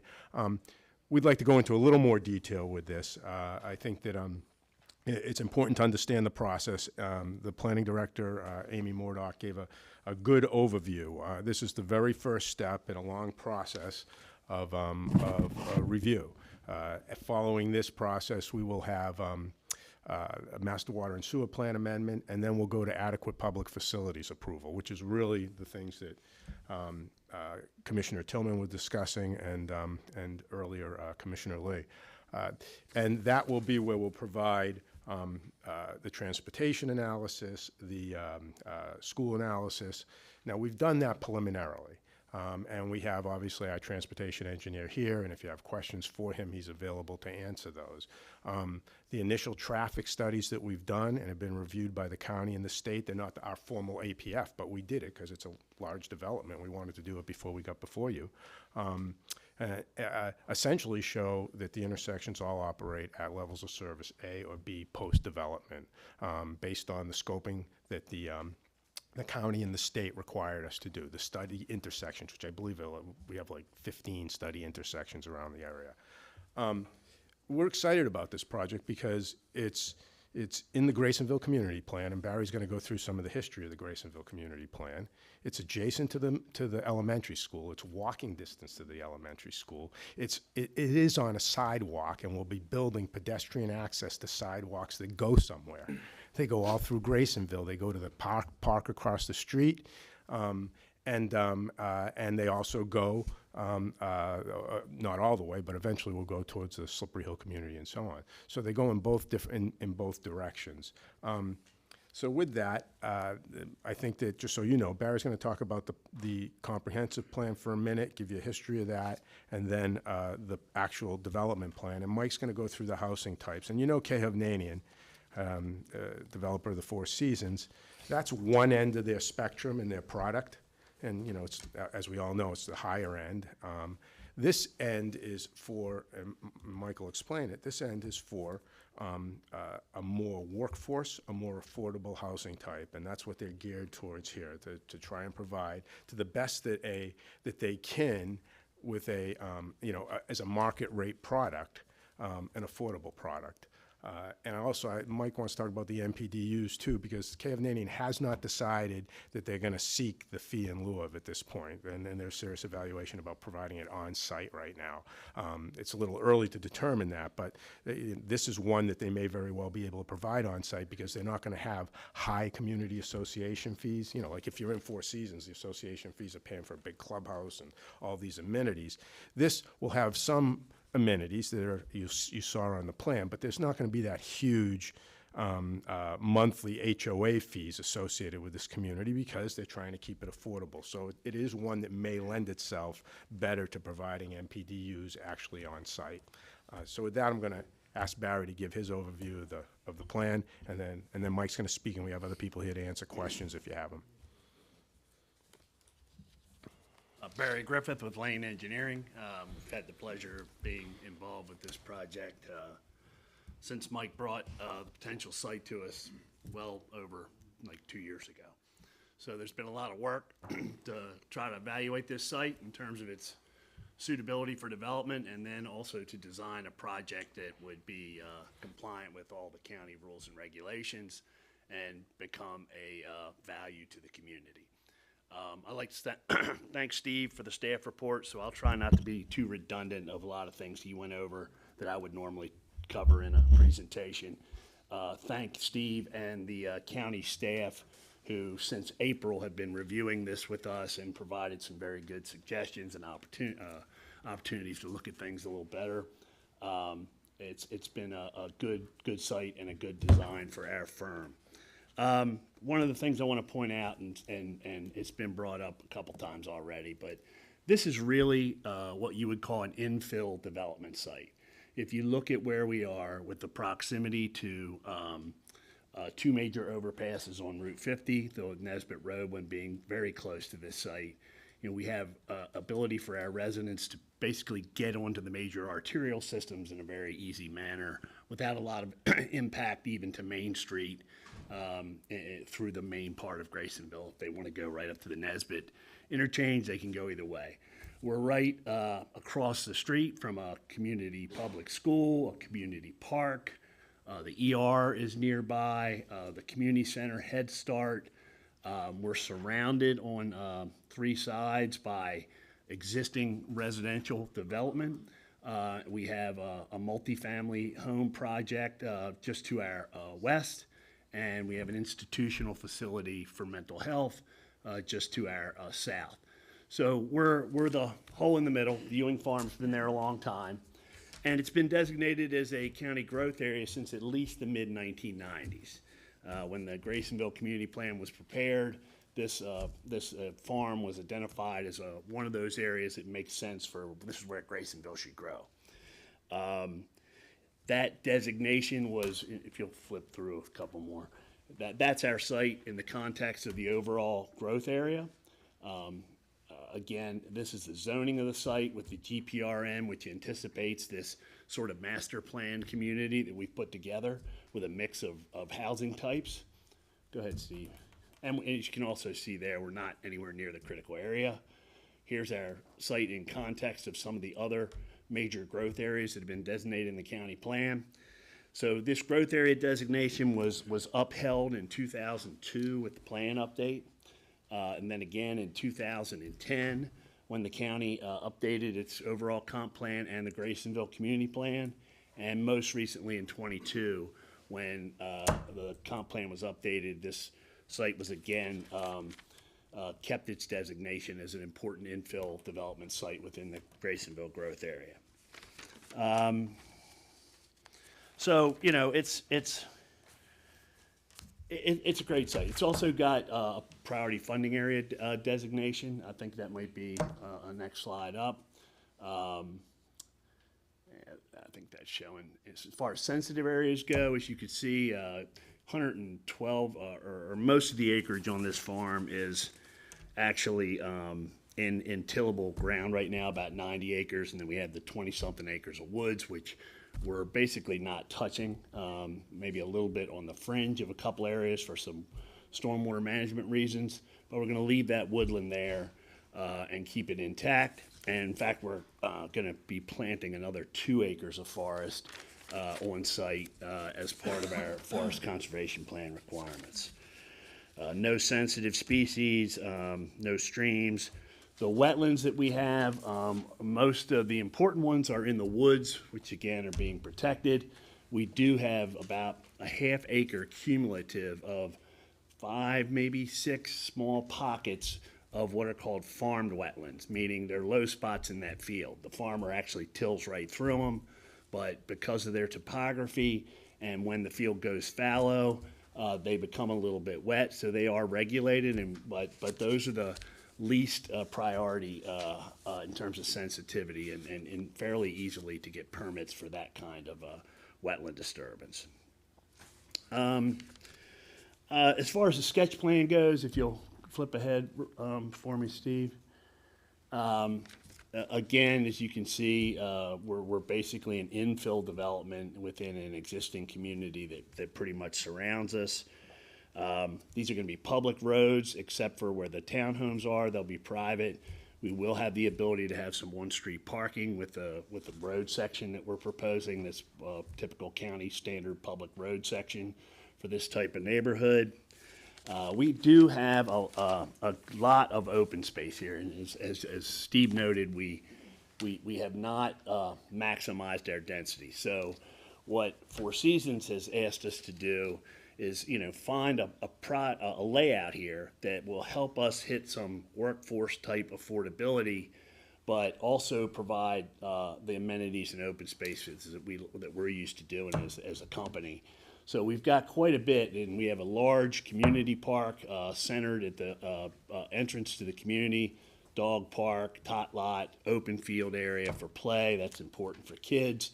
We're going to keep the iconic old barn that's there, and we're going to allow that to go over to the HOA for them to use for community use if they want to have a community event, or somebody in the community wants to have a family gathering, they can use that. We don't have a kitchen in it. We're not going to have sewer and water. It's just going to be a structure that, weatherproof structure that the community can use. It's not going to be, if there was any confusion about this, it's not going to become a commercial venue that'll be rented out or anything like that. The other older, less important buildings that are surrounding the old barn, they're coming down. And we're going to have a storage boat lot there for RV and boats that can be accessed internally. As far as landscaping goes, I mean, you don't really see the details here, but the buffer yard requirements are extensive, and we can meet all those and exceed them in many cases. So we'll have a nice attractive landscape buffer yard along Maryland Route 18, as well as on Sawmill and Graysonville. We've already mentioned we're going to have connectivity with sidewalks on both sides of the street throughout, and then connectivity to existing sidewalks and crosswalks to the school. And so, in short, it's a good site, and I think the plan works well for what the comp plan envisions in terms of our ability to provide some much needed housing in the lower price ranges of what people can purchase for working families, workforce type housing. It's very connected to the existing community. Stormwater management, at the end of the day, the way the regulations work now, the quality of the runoff leaving this site will be better than it exists currently as an agricultural field. Through the use of many environmental site design features that are spread throughout. Every lot in this community backs up to some type of micro stormwater management feature that then ties into these other features that then outfall towards that wooded wetland. So that's the project comp plan connection, as well as the design in a nutshell. And what I was going to do next was see if Mike could provide you some more information about the product type and cost. So go ahead, Mike. Yeah, thank you, everybody. My name is Mike Irons. My mic working? I'm with Division President with K of Canadian Homes. I'm also a Queen Anne's County resident. Thank you for your time today. As you probably know, we're the builder developer for the Four Seasons at Ken Island community. You know, we're very proud of that. I think we've been a great development partner, builder partner with the county on that community. I think we've created a flagship community for the county that's provided huge fiscal benefit for the county. In addition to the fiscal benefit, you know, we built many off-site infrastructure improvements. Most recently, we completed a state-of-the-art $10 million water treatment plant that serves the whole island as well as the Graysonville area. That's been online for about a year. It's a facility that we built. So I think we've done a really nice job with that. But we're excited to be here today for another community. We want to bring another community to the county with this one. And but this one's going to be a little different, like Joe said. This isn't going to be a Four Seasons. This isn't a 55-plus community. This is our Aspire brand. So Four Seasons is our retirement 55-plus brand. Aspire is our is a different brand for us, and it targets a first-time buyer, as Joe described earlier. Young families who we target, and it's a value brand. It's you know, it provides a housing option for residents with lower incomes. It also, and I'll show you the plans here in a minute. Steve showed some of them. I have some better pictures of them up here. These are simplified homes, right, that we can deliver to our customers very efficiently and cost effectively, okay? I'm going to go through a couple things in the comprehensive plan I wanted to point out. Chapter 1 of the plan talks, one of the 7 guiding principles that they mentioned right away is to address the relative lack of affordable housing in the county is one of the guiding principles, and I think we're doing that here. Housing in Queen Anne's County is among the highest in the state as far as cost. So I think bringing an affordable option here to the county is important. I'll read another quote from the comprehensive plan. One of the most critical issues facing the county is the dwindling supply of housing that is affordable to lower incomes. That's a quote right from the comprehensive plan. It also, in the land use section of the comprehensive plan, it talks about 12 visions of land use. And one of them, I'm going to point out, says provide a range of housing types that provide options to residents for all income levels. I think we're providing this at the lower level of income levels. So with that, I'm going to go through our architecture real quick, our housing types and our plan. You can see some of the plans here. You know, the honeysuckle, like as you know, Barry and Joe described, we're proposing 218 single-family homes. The homes that we're proposing are from 1,800 to 2,500 square feet. They'll be slab on grade, no basement. But like I said, they're targeting a very efficient design that's very cost effective that we can bring to the market for that affordable workforce housing. You can see the honeysuckle here. It's about 1,800 square feet, 3 bedrooms. You can go to the next one, please, Steve. You can see the floor plans, 2-car garage. There is an owner's, the owner's bedroom is on the first floor, and there's 2 bedrooms upstairs. You can go to the next one. Let's run through these quick. Here's the old Leander. It's 2,100 square feet. That one is 4 bedrooms and 3 baths. You can go to the next plan. You can see these are very efficient designs. They're box over box, we call it. You get a lot of efficiencies in the construction costs, building very efficiently, box, you know, on top of each other to get that efficiency. Next plan. This is the Sweet Pea getting a little bit bigger, 2,200 square feet. This plan has owners on the first floor. You can go to the next plan. You can see the primary suite is on the first floor, you know, along with the dining kitchen. And then there's 2 bedrooms up with a loft area. And then lastly, the last plan is the Water Lily, almost 2,500 square feet. Once again, 2-car garage, 5 bedrooms, 3 bath, you know, geared towards families once again, which I think is a true need for the county.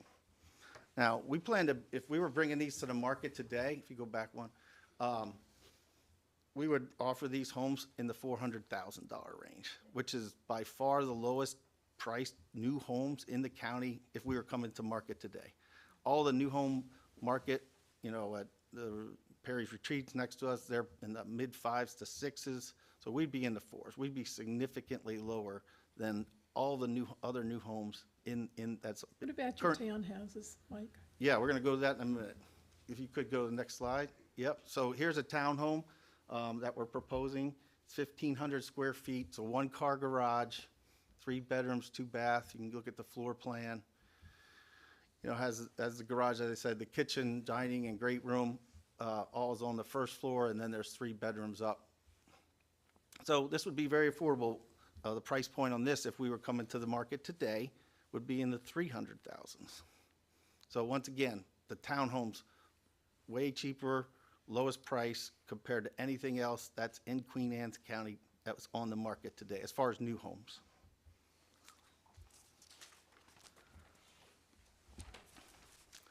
I also want to go back just a couple other things that from the comprehensive plan. Barry talked about it, but you know, one of the guiding principles, again, encouraging and directing growth to existing communities within designated growth areas. As Barry said, this is in the Graysonville growth area. This is where the county wants growth. This is where, you know, the infrastructure is there. We have access to 50, water and sewer, things like that. We'll go through those adequate public facilities, like Joe said, as we go through the process. But this is where the county wants growth, and this is a great place for it. Also, I want to point out, you know, one of the 12 visions of land use in the comprehensive plan is growth is concentrated in a growth area. Once again, this is a growth area. And then it talks about community design. And I think the design that Barry and his team have put together here, it's compact, mixed use. He talked about walkability, connections to the school, to the park that are right across the street. There's a community, Graysonville Community Center, et cetera. So it's a very walkable. We're next to transit areas, like we said, and also preserving natural areas. These are all main concepts from the comprehensive plan, and I think we met that. If you could go to the next slide. Lastly, I want to point out Eastern Shore Land Conservancy recently put in their newsletter, and I want to quote some of the things they put in here about our specific application here, is that developments like this are essential for the Eastern Shore, which, like the rest of the state, faces a housing shortage. Eastern Shore Land Conservancy supports development in growth areas such as Graysonville.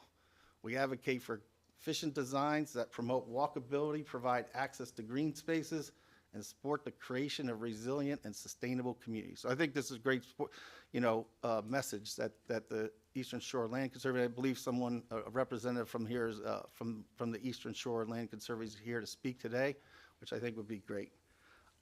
Lastly, I want to say that about a month ago, our development team met with the Graysonville Community Center. We had a meeting, you know, just an informative meeting to inform the whole Graysonville community about what we were planning, met with a lot of local residents. I think maybe some of them are here today. But we had about 70 or 80 people that came to that hearing, that meeting. You know, it wasn't required, but it was something we wanted to do to show the community what we had planned and get their feedback. So that's the other thing I wanted to mention. Lastly, you know, just to reiterate, we're in the growth area. We're bringing a value-priced home to the market here, which I think is a real need in this county. It's all over the comprehensive plan. We're excited to build another great community for the county, and we ask for your approval of our sketch plan today.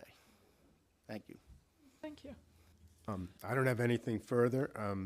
And if you have questions, we have a, you know, stormwater management engineer, we got the transportation engineer, people like that here, if you have specific questions.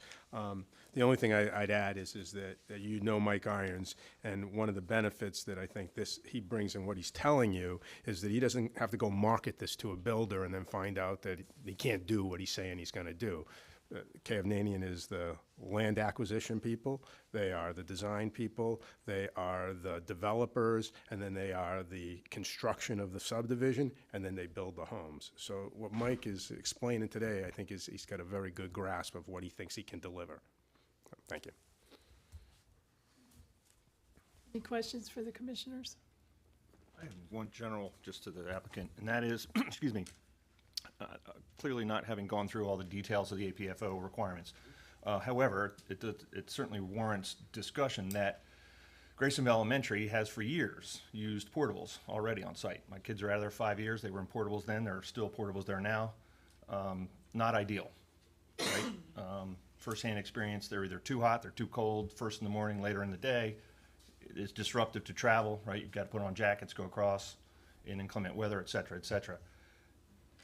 And you're going to be, in theory, adding 30 some odd new students to this school. I'm just wondering how you're going to look the public squarely and say that this is okay. Even though we're below the thresholds, understandably, in the state, are we sort of cutting off our nose to spite our face by overcrowding an already relatively crowded school system right across the street, which is a public amenity. I get it. Great presentation.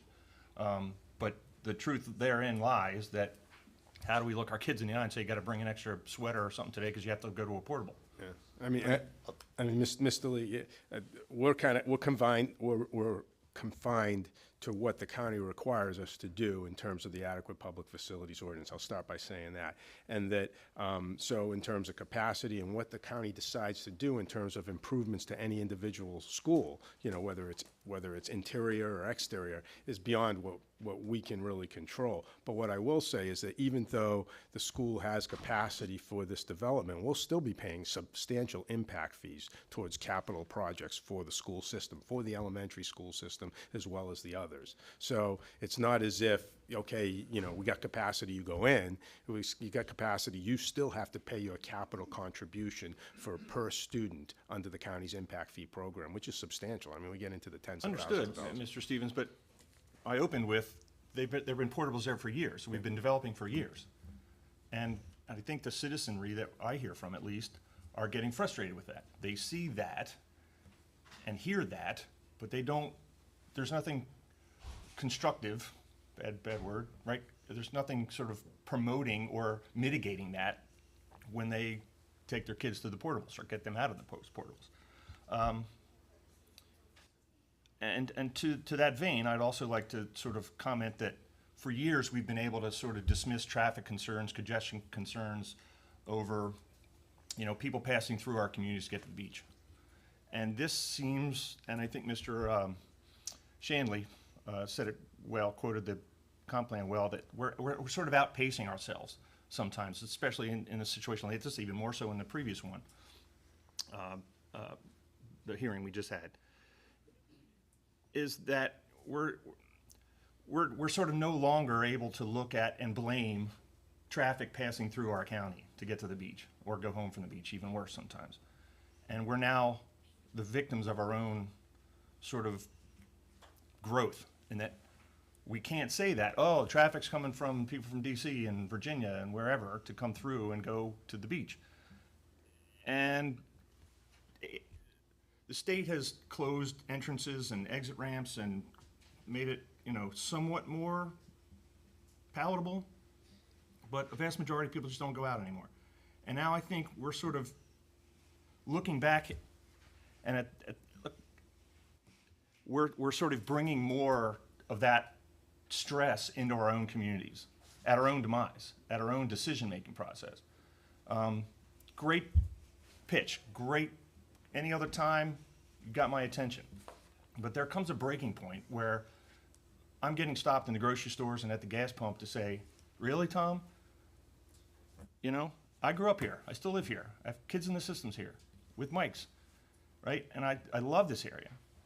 But there comes a point, and it's a growth area, and all of that, yes, yes, and yes. But let's pump the brakes. Let's pause and really look at ourselves and say, are we adding to or detracting from the quality of life with not painting, you know, not putting pictures, because I like this. It's just the timing, the pace, and it's just something that I think I'm asking people to think about as we continue this growth. You know, you point one finger at somebody else, you're pointing four back at yourself, kind of a scenario.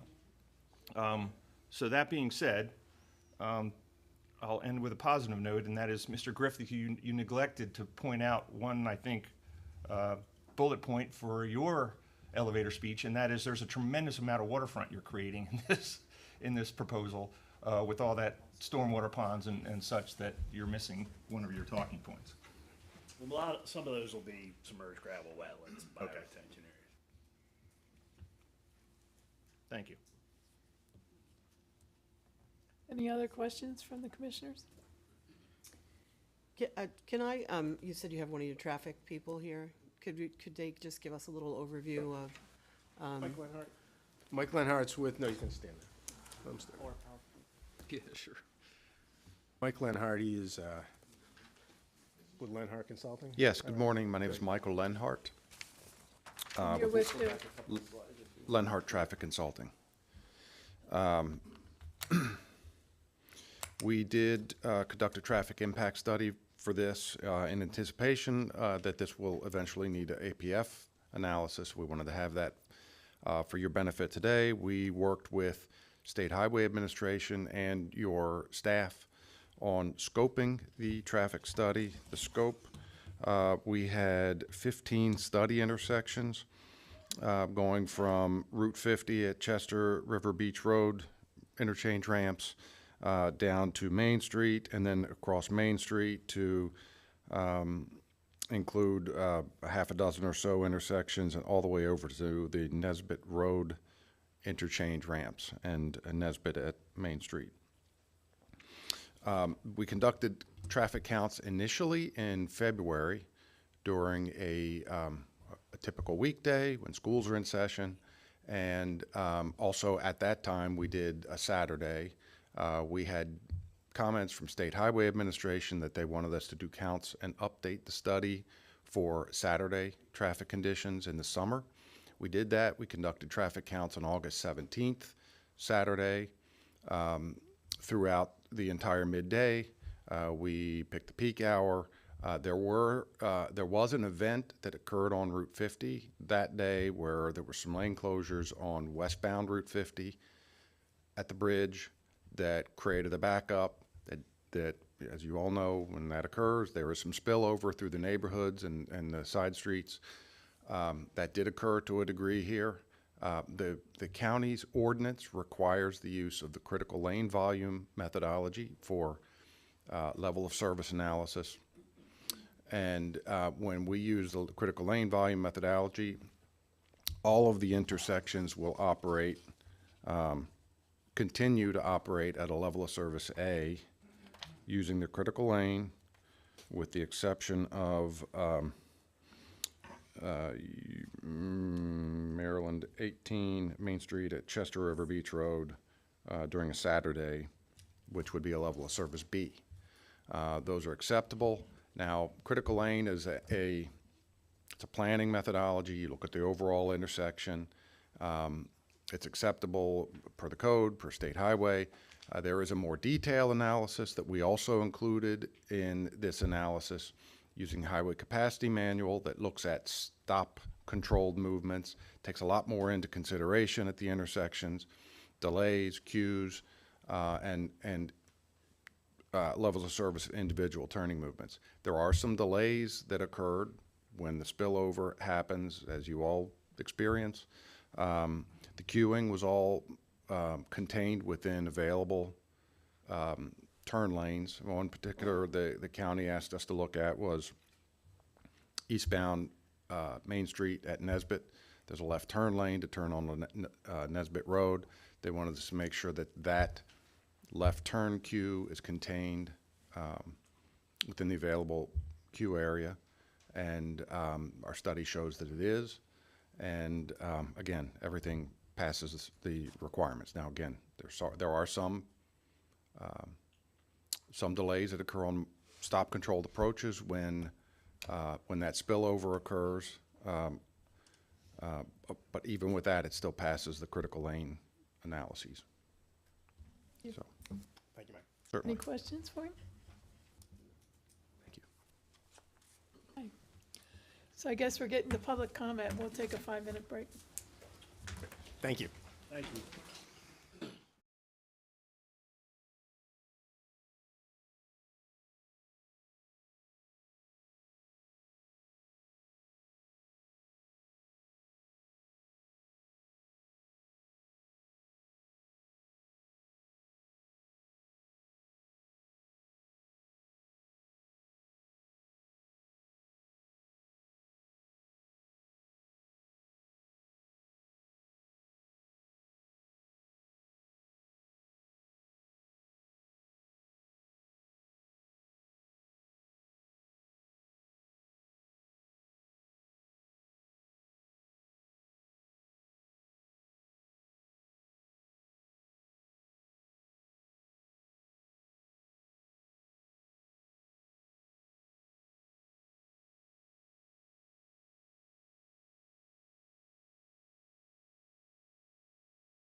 Director. Before we get started with the public comment, did you have a question?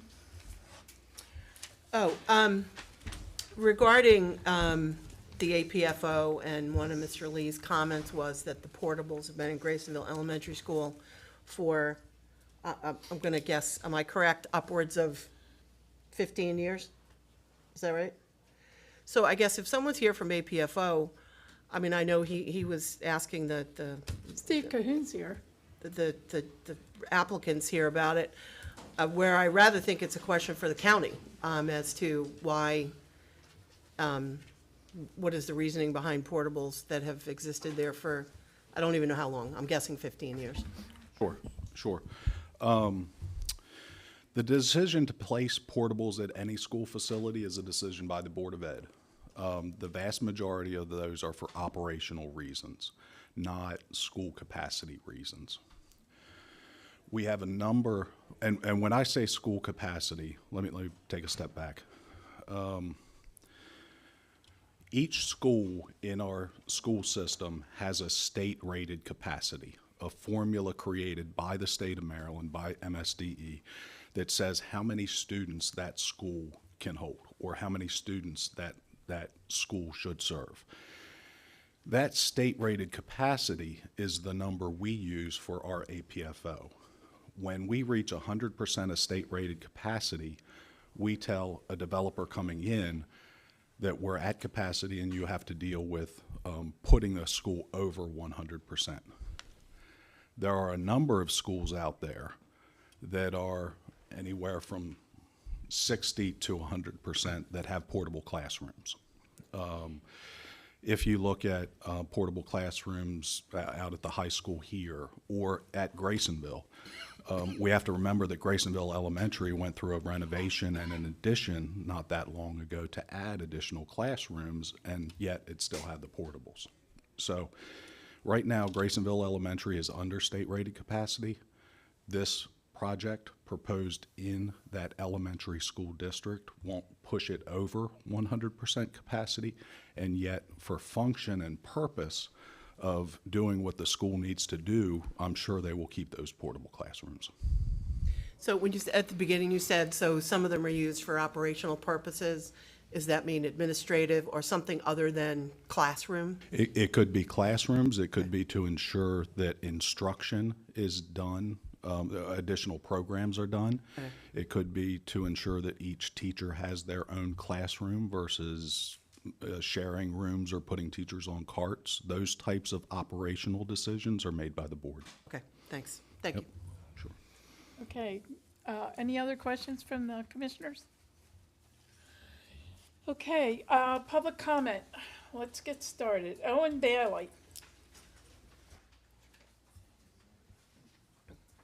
Morning, everyone. My name is Owen Bailey. I'm the Director of Land Use and Policy for Eastern Shore Land Conservancy, and thank you for giving me the opportunity to speak. As was stated before, ESLC does express support for local governments adhering to their comprehensive plans and promoting growth within their designated areas. And Queen Anne's County's comprehensive plan is the newest county comprehensive plan, or the most recently updated plan on the Eastern Shore, with extensive resident input over multiple years. But this year, ESLC has acquired data for 8 counties on the Eastern Shore, including Queen Anne's, highlighting the varying value of land use investments for local governments in both rural and urban settings. This analysis, conducted using GIS mapping and data from the Maryland Department of Assessment and Taxation, contrasts public investment in infrastructure and the services with property tax revenues. This data can serve as a tool for local governments to better understand their return on investment for each development and redevelopment using what's called a value per acre analysis. This type of development proposed in the sketch plan does not represent the county's most cost-effective level of investment. Indeed, single-family detached homes, as you'll see in the handouts, offer the lowest return on investment that we have, and it's basically as a case of space and infrastructure. So we encourage you to look at other neighborhoods in Queen Anne's County, like Gibson's Grant. You can see on the chart, Gibson's Grant is one of the most valuable neighborhoods on the entire area of Kent Island, or look to areas like Centerville. Look to what we used to build, where we used to be able to create more value on less land. And you can look to other areas in the region. Like I said, this data covers the entire Eastern Shore. As our state faces a housing crisis, including here on the Eastern Shore, we are, in addition, also experiencing insufficient funds for maintaining infrastructure, including water, sewer, and transportation. I know we heard from Secretary Wiedenfeld earlier this week in the county, who cited the cuts that this Department of Transportation is having to create, including this past year. We're also under pressure to fund education, adapt to climate change, and mitigate sea level rise and extreme precipitation. As a land trust, ESLC understands that every property we preserve is another property we have to monitor annually in perpetuity. Every mile of road, water, sewer, and stormwater infrastructure that you build is another mile of liability that must also be maintained. Furthermore, we must be mindful of our decisions to build sustainable, resilient, walkable, and connected communities. Our dependency on cars is a result of our land use policies, and our land use policies have to be the tool that gets us out of that dependency. Therefore, I urge you, as you review the sketch plan, please take into consideration what is your return on investment. So thank you for the opportunity. Okay, Jason Smith. Nailed it.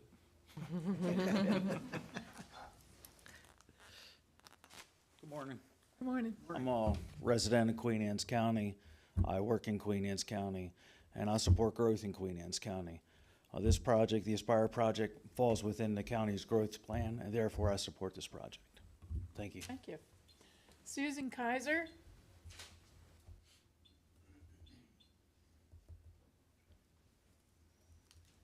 Good morning. I'm a new resident of Queen Anne's County. You're what? I'm sorry. A relatively new resident. I just wanted to thank Tom Lay for his comments. They echo a lot of how I'm feeling. I think growth is important. It's part of who we are as a nation to grow. However, there has been such an explosion of growth within a 2 or 3 mile radius of this development between the village at Slippery Rock, Wheatland Farms, which is going to be a development of 300 units of housing, this development, which is going to have 300 units of housing. I'm sure it's going to tax not only the schools, the roads are already very congested, not only in the summer, but with all of this development, it's really impossible to get around on Route 18. I know this gentleman came up and talked to us about transportation and that it wouldn't affect the road system, but 18 is unbelievably congested, not only by the Safeway where the 82 units of housing are proposed. Wheatland Farms is going to be going down 18. We have this proposed development that is going to go from 18 onto the Nesbitt Road exit. The schools are already taxed. I would just hope that you would respectfully consider taking a pause on this development, because I think, as Mr. Lay said, we are at our breaking point as far as development is concerned. It's an admirable development.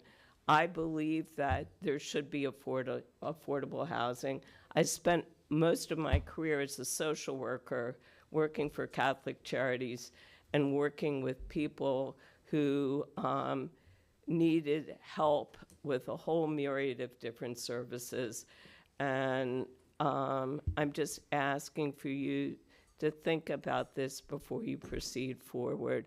And I know in my heart, I hope that you will. Thank you. Thank you. Mark Angeles.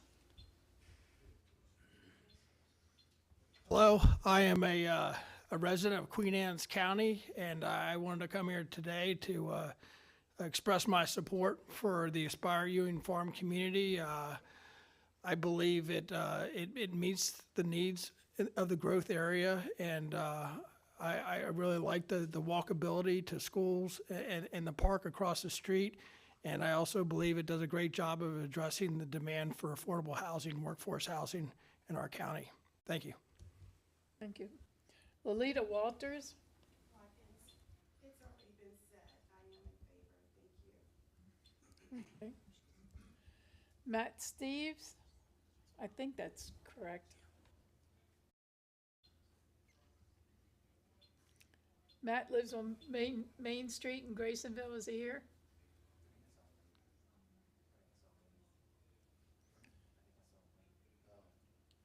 Okay.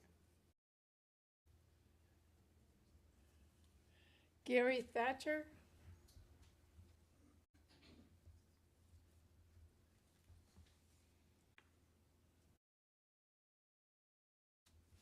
Hi, my name is Gary Thatcher.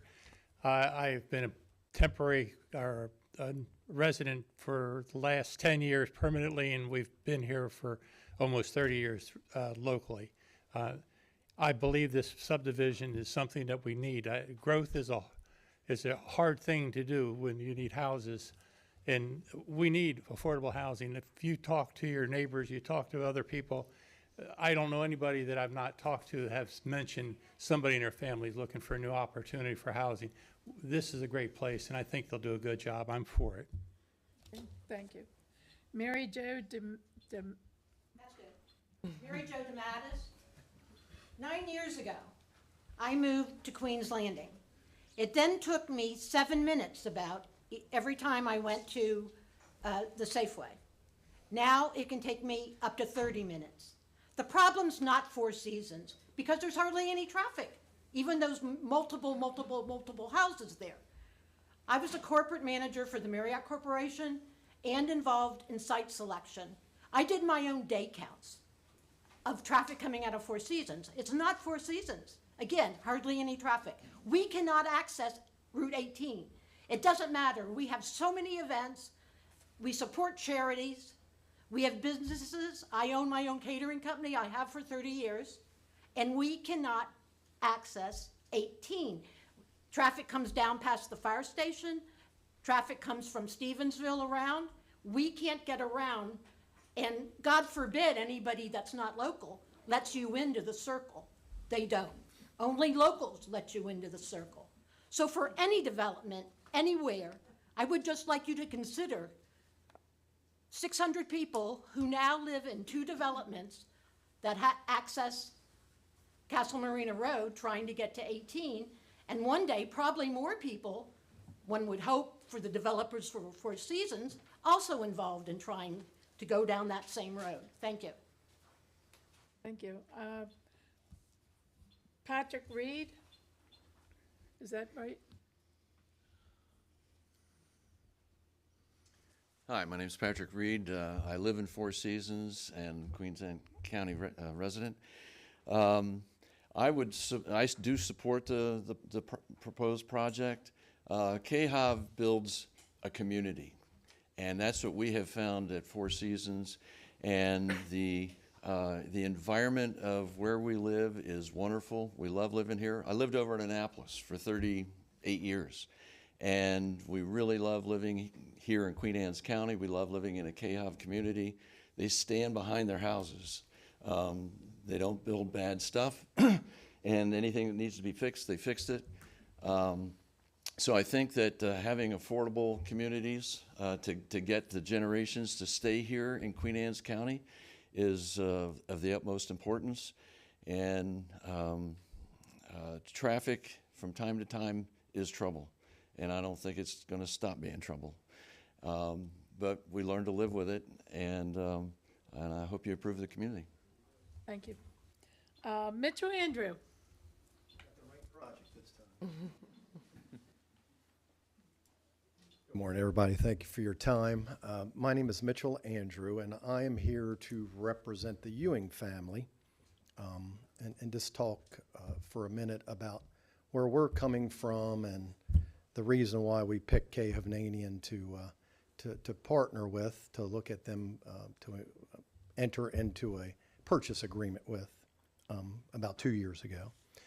So the last 6 or 8 years, let me go back further than that. So my grandparents, Thomas and Mary Ewing, bought this farm in 1946 when my grandfather returned from World War II. And he did it with the main purpose of setting up his younger brother, Ray Ewing, who also was returning from World War II in a business, something to do. They had a little, the barn that's still there was a dairy barn, and, you know, small farm to make a living in. He also was a waterman in the winter time. But to come forward from that, my uncle maintained that farm until he passed away in the about 20 years ago, early 2000s. And in 1982, my grandparents decided that they were going to put this farm in a corporation. And that corporation was the two of them, their 3 children, and their 8 grandchildren, which I am one of the 8 grandchildren. Since then, as time goes on and time passes, that's 1982 now, was 42 years ago, so that's been a good amount of time. Since then, my grandparents have both passed away. My uncle that ran the farm, as I mentioned, has passed away. Their 3 children have passed away. One of my cousins, one of the grandchildren, have passed away. So we're at the point, you know, in our lives that we're looking, you know, what's going to happen with the farm. You know, we're either going to keep passing it down and it splits between, you know, how many different parties, makes decision making more difficult. Or, you know, the last 6 or 8 years, we started to get a lot more interest in the farm from developers. And my aunt, who passed away earlier this year, she and I probably in the last 6, 8 years met with 8, 10 different parties, national builders, regional builders, local builders. And we finally decided the only contract that was presented to us that we thought was worthy of the development of this farm in this area was the one that Kay Hovnanian presented to us. It was I still think it's a first-class project now, and my time is up, so thank you. Thank you for your time. Thanks for the history lesson. That's what I used to do for a living. Dylan Allen.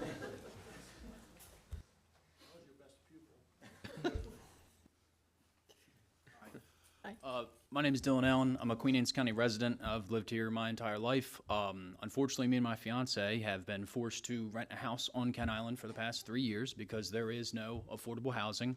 We were fortunate enough to be able to find a house that we could afford somewhat recently down Dominion Road, but unfortunately all the friends and family that I grew up with around Kent Island were essentially forced to leave because they simply just couldn't afford it. So either way, I am in definite support of this community, and I definitely think that it could be a good thing for Kent Island and the area around it. Thank you. Okay, thank you. Steve Jupitz.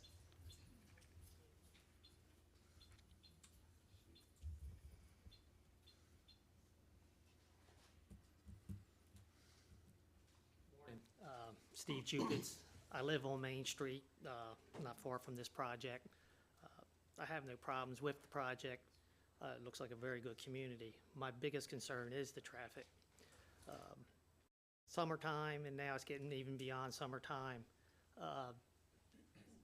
You can't get out of my driveway. The traffic backs up so bad. A lot of it has to do with the Bay Bridge when they switch the lanes, where you only have 2 lanes going westbound. People are coming home from the beach. They end up on Main Street. The other problem with Main Street is the speeds. It's 40 mile an hour in front of this project. It drops down to 30 at Cemetery Road. People still do 50 mile an hour past my house. Now you're going to put maybe 300 to 500 more cars zipping down the road. I would ask the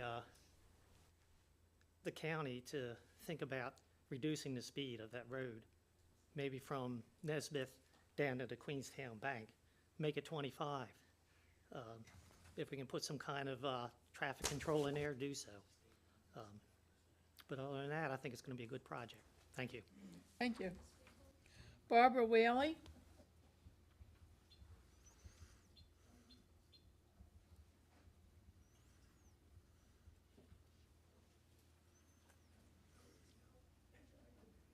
Help getting here. I'm excuse me, Barbara Whaley, resident since 1950 and a broker with Tidewater Properties since 1964. I've seen changes and changes and changes come and go in this county. Good ones, bad ones, but the fact is, new people come in that run the county and make changes. Other people come in the next 4 years, reduce these and add these, and we've wound up with what we got, and we're gonna live with it. And it's gonna change, and it's gonna keep changing. We need the houses, we need the infrastructure that's coming, we need the people with the low income people, we need people to service those, and we need them here. They're all leaving here to go other places to work. I know what I sell and have sold you a house for $17,000. The same house today is $400,000. And that's not going to change.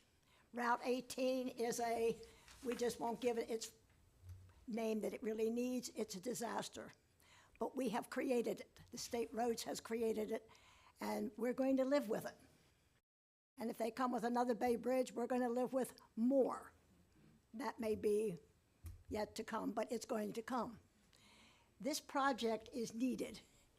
It's in an area that is off and away from the highway. It's not looking out on 18 and 50. It has other areas of access to come and go to get to the major highways and roads that it needs. But we need the project that has been proposed for affordable, what we call affordable. I'm not sure what affordable is today or what it's going to be tomorrow, but it is what it is. When you talk about the cars on 18, I go home on Cox Neck Road. I see one house that used to have 2 cars.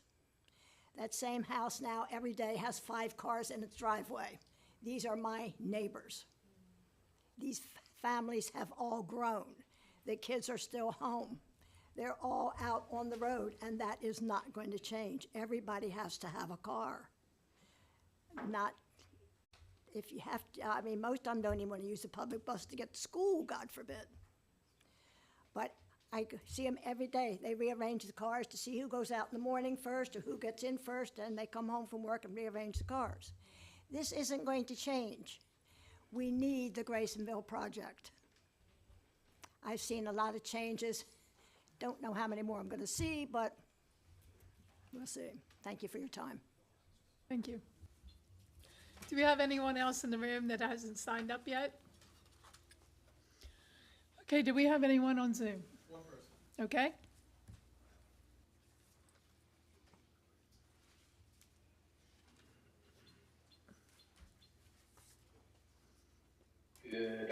Good morning. Can you guys hear me? Yes, we can. Hi, so I just want to say I'm opposed to this project. Wait a minute. You have to state who you are and where you live.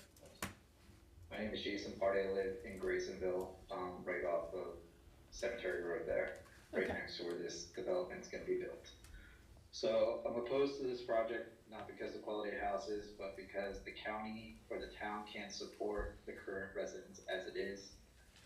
One of the main things that I've seen with having 2 young children who attended Graysonville Elementary School, we just don't have the resources to take on these extra children that are going to be coming into this community with the 280, 290 houses that are being built or could be built.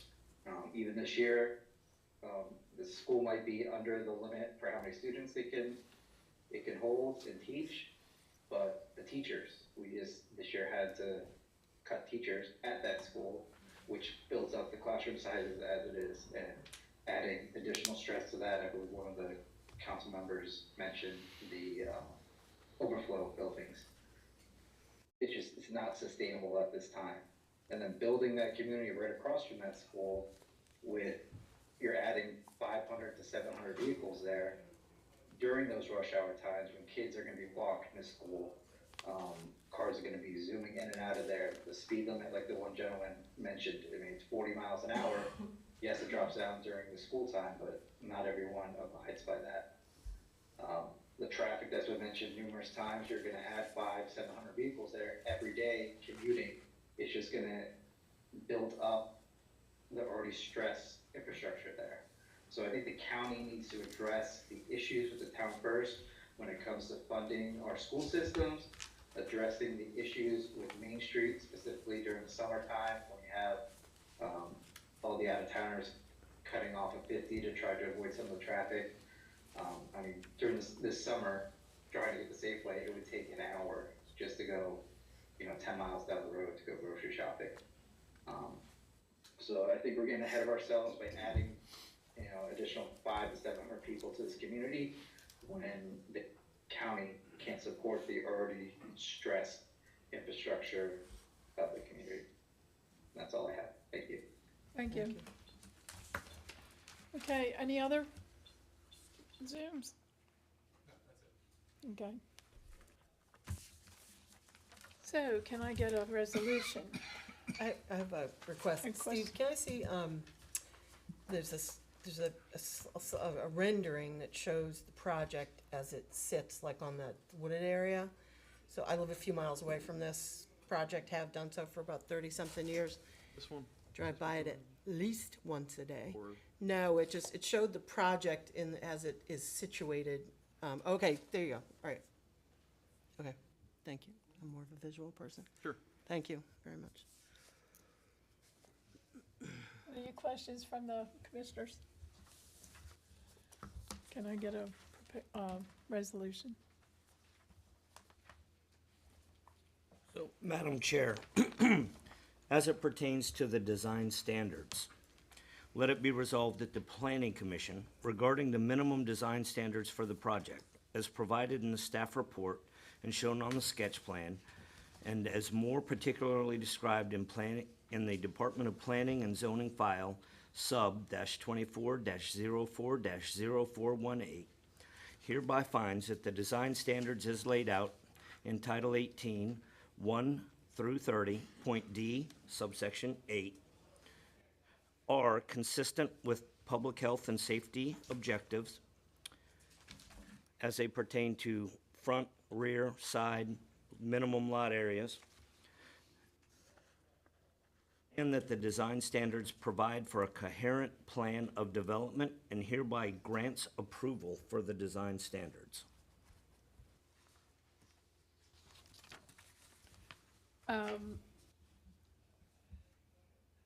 I think, Teddy, you're gonna recuse yourself, correct?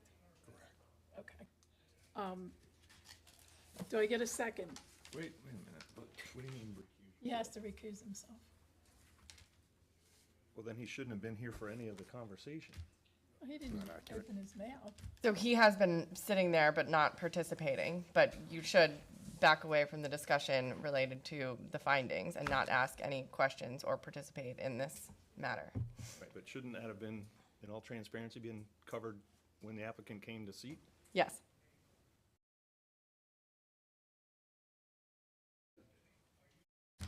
Okay. Just pointing out, Okay. Standard protocols, if you're gonna recuse yourself, it should have been done when Steve started talking, Okay. not simply the vote.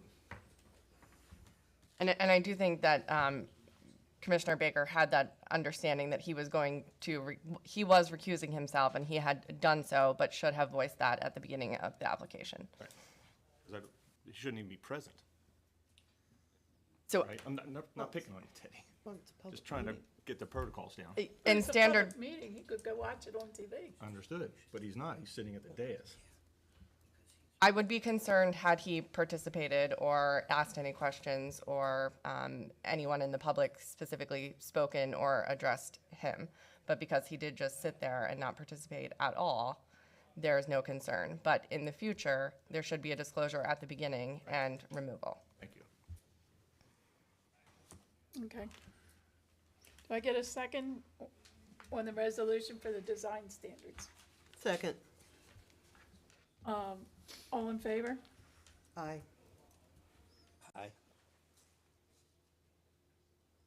So we have to take an individual vote. Vote aye. Aye. Aye. Nay. So we have a quorum, we can, You may proceed, yes. okay. So passed. Sketch plan, can I get a resolution?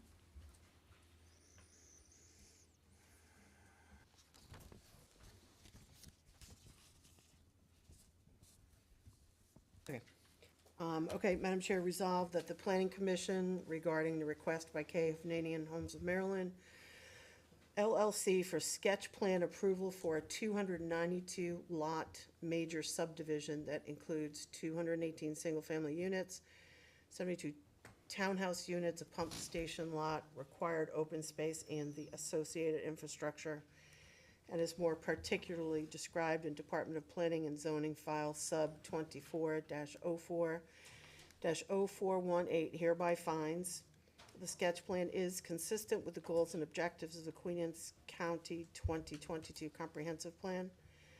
The sketch plan is consistent with the Queen Anne's County zoning and subdivision regulation, and hereby grants sketch plan approval with the following conditions: any remaining edits and/or documents required by a reviewing agency, the Department of Public Works or Planning and Zoning be reviewed and approved. Any remaining edits and/or documents required by the Maryland Department of Transportation, State Highway Administration must be addressed at the time of subdivision submittal, and that the architecture and overall site design must substantially reflect the documents provided. Do I get a second?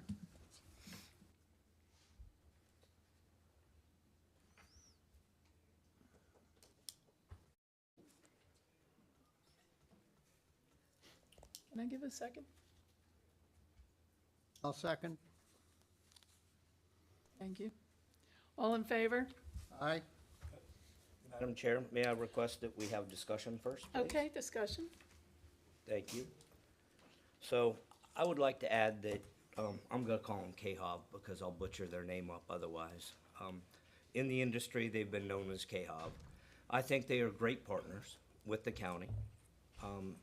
The projects that they have, as a matter of fact, I took time out last weekend and drove through the community. They've built throughout the state. And I think they've done a lot of great things. They've held to every promise. You know, someone mentioned that, you know, we've had different leadership throughout the county, and they've held true to everything that they've said. And in holding true to oneself, I still have concerns with the MPDUs. I like the price points. I think that if that's what they present, I hope that's what they bring to the table. We all know and understand that things happen as it comes to development costs, materials, interest rates. But I believe that KHOV will honor what they're saying.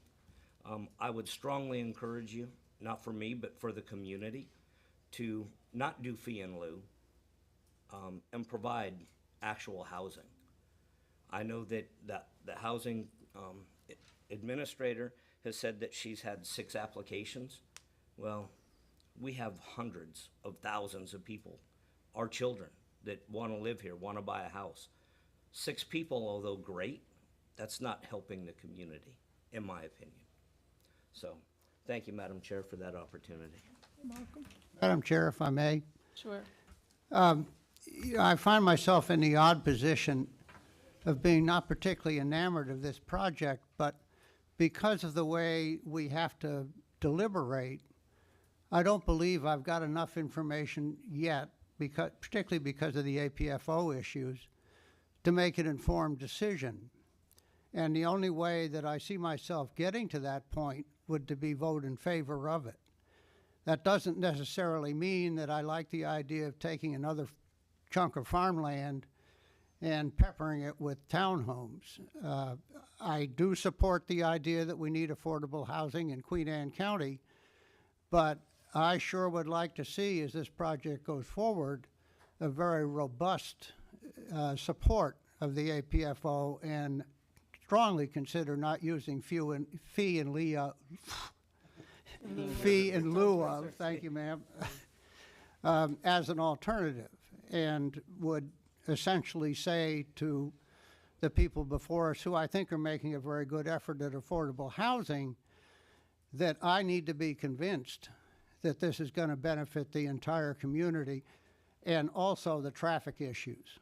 Now, I know in some cases that requires law changes, code changes, things of that nature, but the only way I see to have a good discussion about this is to vote in favor of it going forward. Thank you. Thank you. Any other discussion? May I get a vote? All in favor? Aye. Aye. Any opposed? Nay. The ayes have it. Congratulations. Thank you, Planning Commission.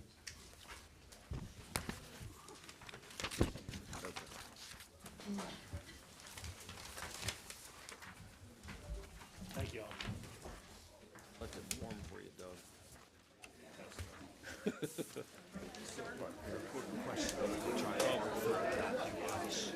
Yeah. Okay. Because I don't see the other two taking that long. I don't either. When they buy sign. Good. All right, Doug. Let me get out of your way, man. Hold it, they keep this up. we're gonna Yeah, have to well, go to that was Jim. smart, Yeah. you know, Start these lifting guys know what weights. they're doing. I've seen plenty of builders come in, they could do the same. We're taking a 5-minute break. They don't.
to order, please. Next on the agenda is major site for Old School Properties LLC. Doug Summers.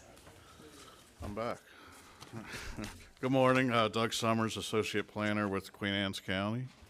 As noted, we're here for SP 2401-0120, in which the applicant Old School Properties LLC is proposing to construct one 9,375 square foot light industrial flex building addition and a standalone 11,250 square foot light industrial flex building with the associated infrastructure on a 1.406 acre lot, and they are requesting major site plan approval. Property is located in the western part of the county on Kent Island. It's north of US 50, and more specifically, it's about 250 feet north of the Maryland 8 westbound exit ramp off of 50. Tax map 56, parcel 220 is located at 201 Love Point Road in Stevensville. Again, it's a 1.06 acre lot, and it's about a quarter mile west of downtown Stevensville. It is zoned urban commercial. It's also within the Chester-Stevensville growth area. It's designated as an enterprise zone and a priority funding area. The subject parcel is located within the Stevensville Historic District, which is on the National Register of Historic Places. The primary structure on site has been identified as the old Stevensville High School, QA 262, by the Maryland Inventory of Historic Places, and is a contributing structure to the Historic District. The proposal calls for demolition due to existing structural deficiencies and the restoration costs for any renovation. A Tier 1 and Tier 2 historical review have been completed by the county and its heritage partners. The applicant has also worked with other local historic agencies to document the structure. This is an overview of the proposal. All urban commercial zoning district development standards have been met. DPW has reviewed and approved stormwater management features on the site. The APFO administrator has deemed this exempt from APFO due to the expected traffic counts. This will be on public water and sewer, and the site has sufficient allocation as it stands. And as far as site access, you have the eastern entrance there will be in and out, ingress, egress, and the western portion will be exit only, egress only, just due to the site layout and the size lot constraints. All landscape requirements have been met on site. Street buffers are proposed, and essentially all green space has trees and shrubs proposed on it. There is a rear fence shown here with the red, I guess, X and dotted line that will be used for screening in the rear, as there's a daycare behind it. No other natural resources are located on site, and forest conservation for this project will be met by fee in lieu. These are renderings. So on the left is the existing office structure that will remain. To the right is the addition, the 9,300 square foot addition to that office building. And this is the standalone building that's 11,250 square feet. This facade with the windows is what would be facing Love Point Road there. And with that is the end. I could take any questions or turn it over to the applicant.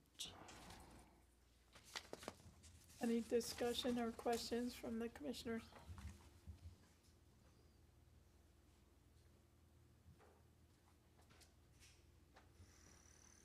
There being none. To the applicant, Brandon. Thank you. My name is Brandon Davis. I'm with Davis Moore Sharon and Associates, representing the project from a civil engineering standpoint. I'm joined by Andy and Meredith Damschroeder, and then their father, Kent. I don't think he was able to log on, but the three of them, I've been working with all three of them throughout the project. They are the owners and the developers, and they also operate out of the office that is to remain on the property. I did want to clarify that although the overall floor areas that Doug presented, they include 50% of the building footprint as second-story storage. The height of the building provides that headroom for that ability, and we wanted to stay compliant if any tenants did that in the future. So there's two buildings. One of them is a 7,500 square foot footprint, which is the standalone number 3 on the screen. And then number 2 is an addition, and its footprint is 6,250 square foot. So the overage of the floor area is 50% of those footprints that would be second story. Site is an infill redevelopment of the property that has the old Stevensville High School situated on it. As Doug pointed out, the entrances, the existing scenario has 3 uncontrolled gravel entrances that I think are a result of just the historical uses of the property, and the proposal reduces that down to 2. We've worked with State Highway and submitted to State Highway, and they've provided a letter of no objection to the project. The increase in overall floor area to the project is 8,629 square foot to the current floor area, although the increase in impervious area is just under 4,000 square foot. So we're accomplishing that with second-story floor area, and the existing building has second-story floor area as well. So the impervious areas that we are proposing are to meet parking and loading requirements, but and still trying to keep room for the 2 stormwater management facilities that are up front. The existing site, as it currently operates, has no stormwater management capture or treatment, and everything just free flows off the gravel into Cable House Road on the western side or Love Point Road on the southern side, which is a state highway right of way. In regarding the UCTC design standards, Mr. Summers mentioned that we've met the requirements. I can attest that the applicant's owners have worked very hard with their building designer and Mr. Summers to make sure that we're addressing all the architectural requirements that apply to the UC standards. Even though this is, in big picture, just a flex space pole building, it's a good-looking pole building, so we can meet those architectural requirements. The last thing I wanted to add was to expand on the historical aspect of the existing site. The applicants do have, and it's under understanding that the demo permit is issued and ready to be picked up already, as they have gone through the county requirements for historical building analysis, but they've also gone above and beyond those minimum requirements with they've hosted multiple historical societies in addition to what would typically be required, allowed them to tour the existing building and take pictures for their own documentation. And then we're also taking the extra step personally to update the Maryland Historical Trust inventory forms for the existing schoolhouse building. So just wanted to add that. That's all I have. Okay, any discussion, questions from the commissioners? So is it a raise of the building, or is it an actual demolition? But it'll have a new foundation and everything. Just the So it's a raise? raise. Okay. My daughter went to that daycare long Okay. ago. Daycare. It's my understanding it hosted a school for a few years, even when the Dam Schroeders have owned it. So they've certainly tried to maintain the existing building and utilize it, but I think we're at that point of no return. My grandfather went to high school there. Okay, any other? What's the current business? What do you do? We have an architectural sales rep agency that we run out of the current office structure there, and we represent architectural products in DC, Maryland, and Virginia. We've been in business since 1985, moved over to the Eastern Shore. When did you guys move over? About 2000, early 2000s? Yeah. So we're looking to grow the business out of that location, hire more employees, and are looking forward to adding additional industrial light flex space for additional business in the county to grow there too. So warehousing essentially? I mean, with No, that kind of space? Yeah, the space would be warehouse, but you know, any type of contractor or business, you know, could rent space there, and you know, it's very similar to a lot of the other commercial space that's in that same area currently. You know, auto repair shops. We've spoken with cabinet makers and other types of small businesses that can, you know, use that space. Thanks. 40 Set up years the next design year, to have- congratulations. Sorry. What's that? 40 years next year, congratulations. As I say, we set up the parking calculations and the approach to site design with a consideration of about 25% office space of the first floor, 75% warehousing with that potential to store on the second story if a mezzanine is installed, but be like tenant by tenant. Any other discussion?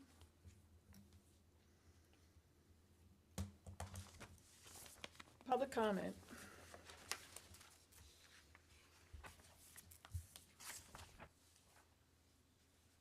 You have anything on Zoom? Okay. No further, can I get a resolution? Madam Chair, Yes? resolved that the Planning Commission regarding the request by Old School Buildings LLC for major site plan approval to construct one 9,375 square foot light industrial flex building addition, one 11,250 square foot light industrial flex building, and the associated infrastructure on approximately 1.406 acre lot, and is more particularly described in the Department of Planning and Zoning file SP number 24-01-0120, hereby finds that the major site plan does meet all requirements of Chapter 18, will not substantially increase traffic hazards or safety concerns due to traffic generated by the proposed use, the location or orientation of curb cuts, or the layout of internal circulation, does contain a layout of buildings, parking lots, roads, and utilities that does not substantially increase fire,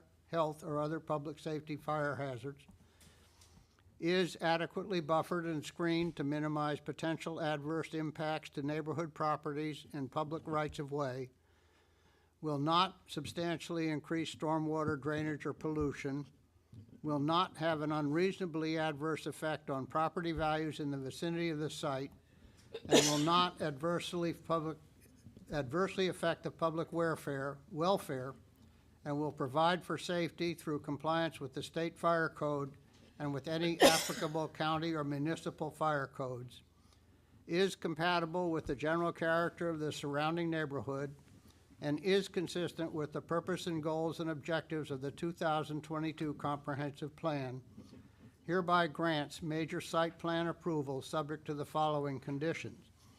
Any remaining edits and/or documents required by a reviewing agency, the Department of Public Works and Planning and Zoning, be reviewed and approved.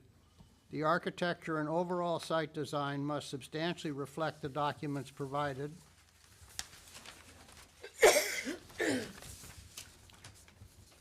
Any required legal documents must be approved, signed, and recorded prior to obtaining final signatures. All required bonds, fees, sureties, review, and inspection fees must be submitted to the Department of Public Works and the Department of Planning and Zoning as appropriate. All required signatures must be obtained. Do I have a second? Second. Any further discussion? One point of clarification, if I may, Madam Chair. Did you guys offer to meet with the fire department in accordance with Title 18? We submitted the required submittals for the fire department review, but as far as specifically meeting with them, we only met with the fire marshal regarding. Okay, I mean with the fire department. We have not met with the fire department. So you are required by law to meet with the fire department or make an offer to meet with them to discuss any political, or not political, any impacts that it may have on their services. And if that hasn't been done, So you could include that as an additional condition, that the approval would be conditioned upon them making that effort. requirement by code to actually meet with them? Yes, well, to offer to meet. I mean, we've provided letters specifically to them, sent them letters specifically to them, which I think normally fulfills a project. To the Ken Island Volunteer Fire Department? Yes, or to a the- letter has been mailed directly to them with a plan set, directly to the Ken Island Volunteer Fire Department.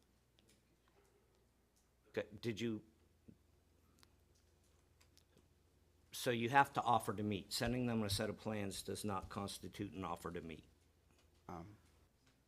We did exactly what we do for every project, and I have never met with the fire department on the vast majority of those. If I may. Good to know, Rob sir. Gunter, Department of Planning and Zoning. They did send the required letters. I believe the offer to meet is for subdivision. But you can put that condition on the plan and we can run through the code and check that out. But I don't believe they're in violation of. If it's a requirement, we'd be happy to extend that meeting offer, but Let's talk we to the followed chairman our of the normal board. protocols. Jody Schultz, President of Ken Island Volunteer Fire Department. Thank you, Mr. Reese, for thinking of us. We get a lot of mail. We get a lot of letters that are really generic. They come a lot. I don't know if we specifically got that. Sometimes it doesn't find its way to my desk. But I think be more than happy to sit with you guys and just talk about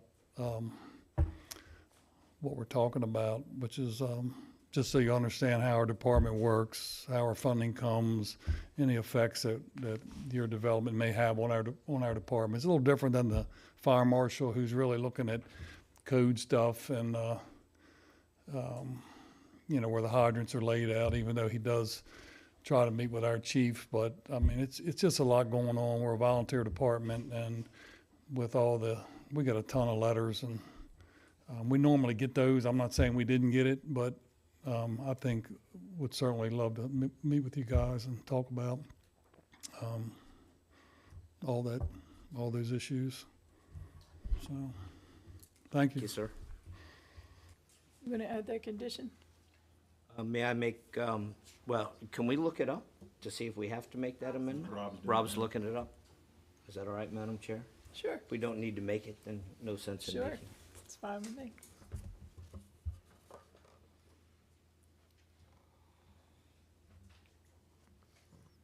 Can we make the amendment to include the fact that this may not be? There's no other codes. Yeah. I don't think it'll take you long.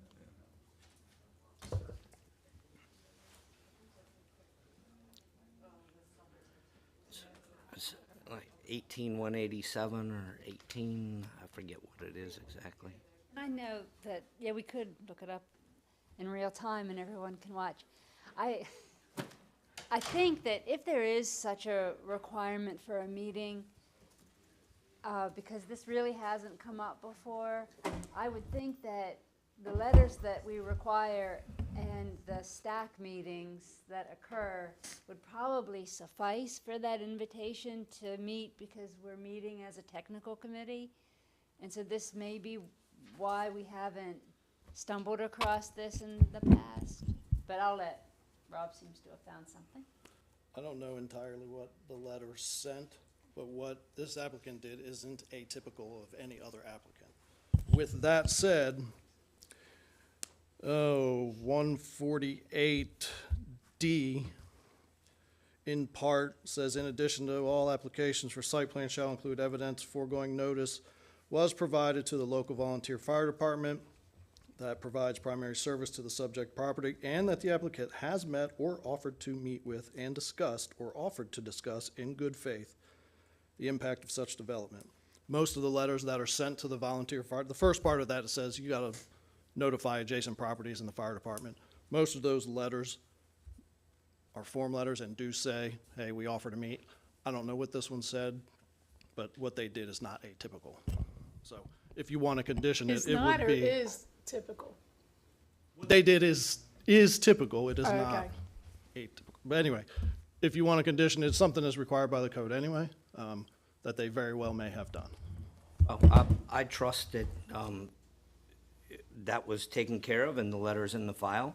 And if they haven't made the offer to meet, I believe they've committed here, yes, that you'd be willing certainly. to meet with them just to discuss any impacts that it may have. Make sure our letters say that for future applications too. Understood. Thank you. So are we good to go on our resolution? Yes, ma'am. Okay, can I get a sec, I did get a second, it's been so long. There was a second. Okay, all in favor? Aye. Any opposed? So be it. Okay, Thank you. congratulations. Thank you. Very much. Next on the agenda, Armor Storage, Ken Island, Steve Johnson.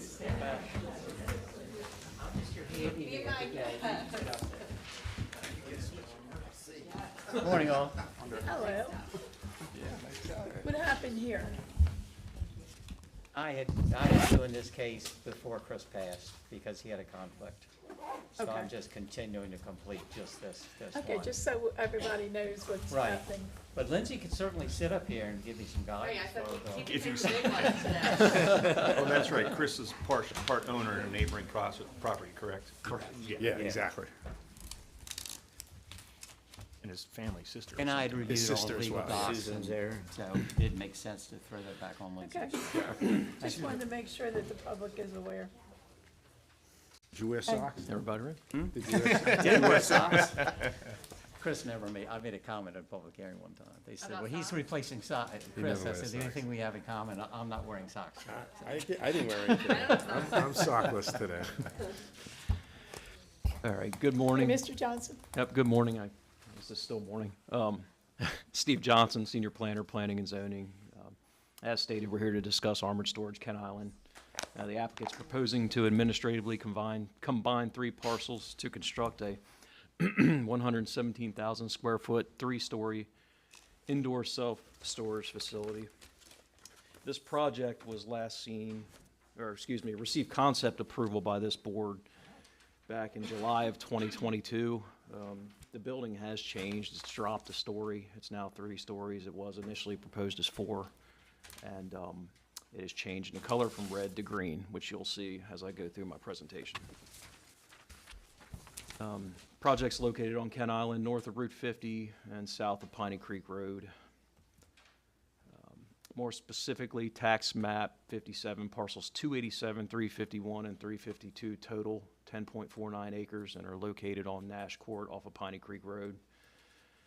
To support this proposed development, the applicant will combine all 3 of these parcels and eliminate Nash Court, creating resulting parcel 287 and resulting parcel 351. All development will be within parcel 351. Parcel 287 will be dedicated to the county for passive recreation as part of their growth allocation approval. Project's located in the Town Center zoning district and within the Chester-Stevensville growth area. Here's a look at the site plan. The storage building's a large gray rectangle that you see at the center of your screen. Again, it's a 117,000 square foot and 3 stories. In accordance with 18-1-28D3A2, light industrial uses such as this use are permitted to exceed 65,000 square feet of gross floor area. All of the TC district development standards are met with this project. That includes height, floor area, impervious area, setbacks, lighting, and signage. All required 22 parking spaces are provided on site.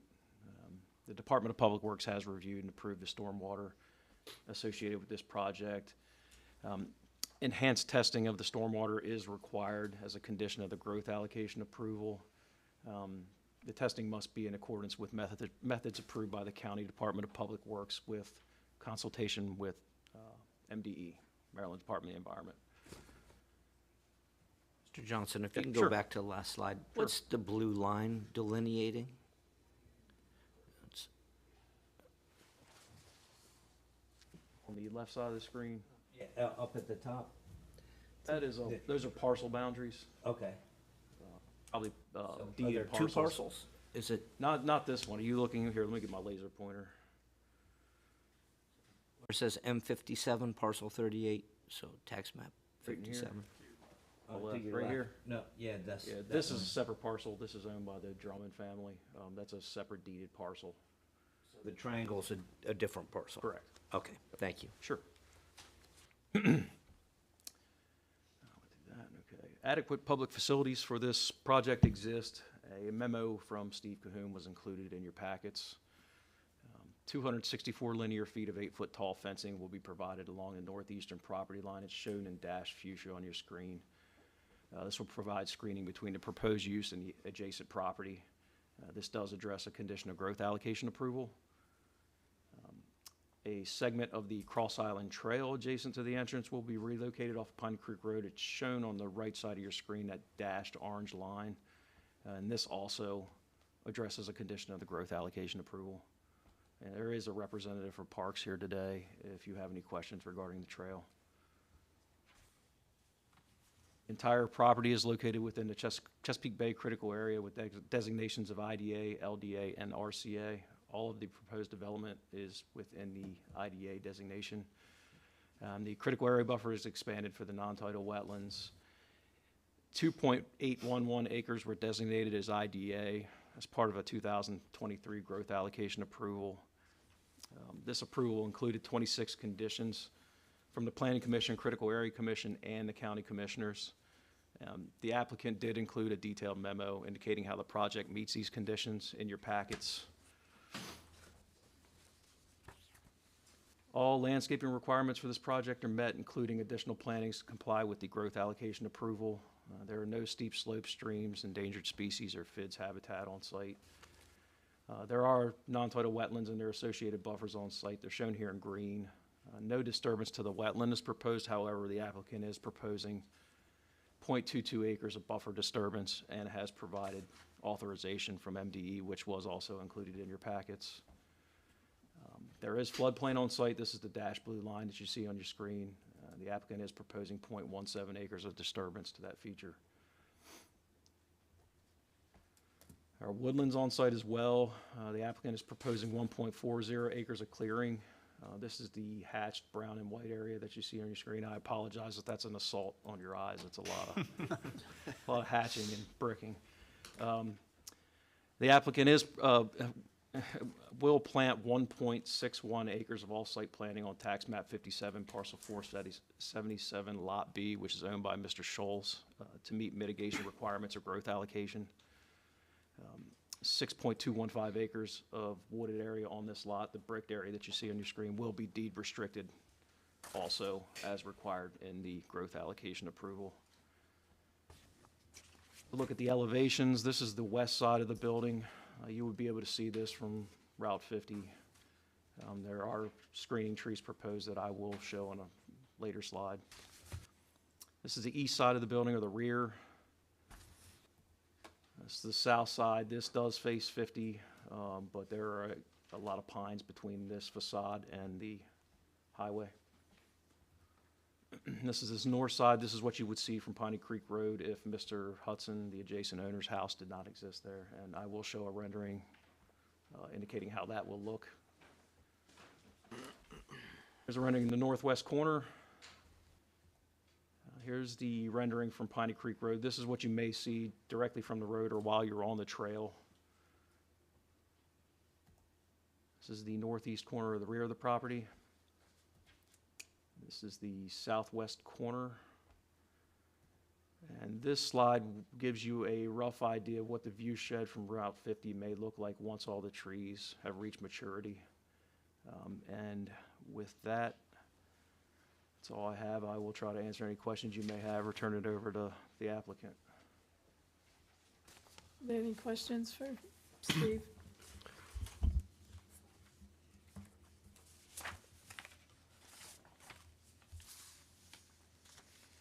Okay, to the applicant. Thank you. Good morning, Commissioners. Joseph Stevens on behalf of Nashville Properties LLC. Kevin Sharon is the project engineer. I have Jody Schultz, who is a principal, as well as Jason Clow, who will be the ultimate user and owner of the property. Briefly, you've seen this property and project many, many times. It went to you for initial technical comments before we could file for growth allocation, as well as concept plan review.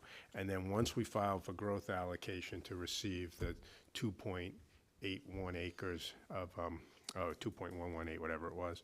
It came back to you for another review and recommendation, and a number of issues were hashed out at that point involving the building, screening, environmental features, and dedications. You know, I don't know if it was mentioned, I might have just missed it, but part of this too is a dedication of over an acre to the county that abuts up in Piney Creek. So, and that was part of the growth allocation.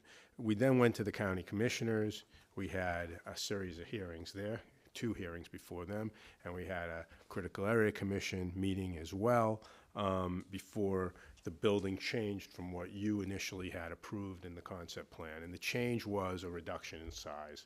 It went down a complete story. It was a 4-story building that you had approved and made a recommendation favorable to the county commissioners on, but the county commissioners chose to and decided as part of a condition that they wanted it reduced, the building size reduced. And so Mr. Schultz, Mr. Cloud did that, did some redesign of it as well, some additional landscaping. Critical areas put additional conditions on the growth allocation. As you heard, Mr. Johnson mentioned that there's an off-site mitigation area so that all the clearing that's occurring on the site, even though allowed under the zoning and under the IDA provisions of the critical area law, are going to be mitigated for, and they don't have to be mitigated for under the law. Critical Area Commission put that condition on, they're being mitigated for off-site on Mr. Schultz's farm. That area is deed restricted. All those documents have been reviewed by council, and so now we're here just for final site plan approval.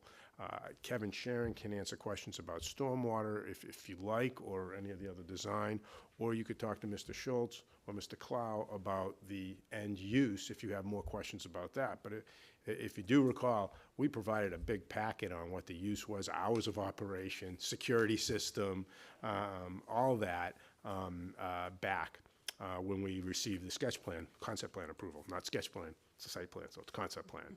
Remember that. And then finally, there's no adequate public facilities issues here whatsoever, no school children, obviously. The number of trips are minimal that come in here and spread out throughout the day. It's not a peak hour type of operation. And then finally, we're only using, I think, 750 gallons of sewer and water. So there's no, so we think this, and we've always said this, that, look, this property's zoned town center, it's zoned for development. That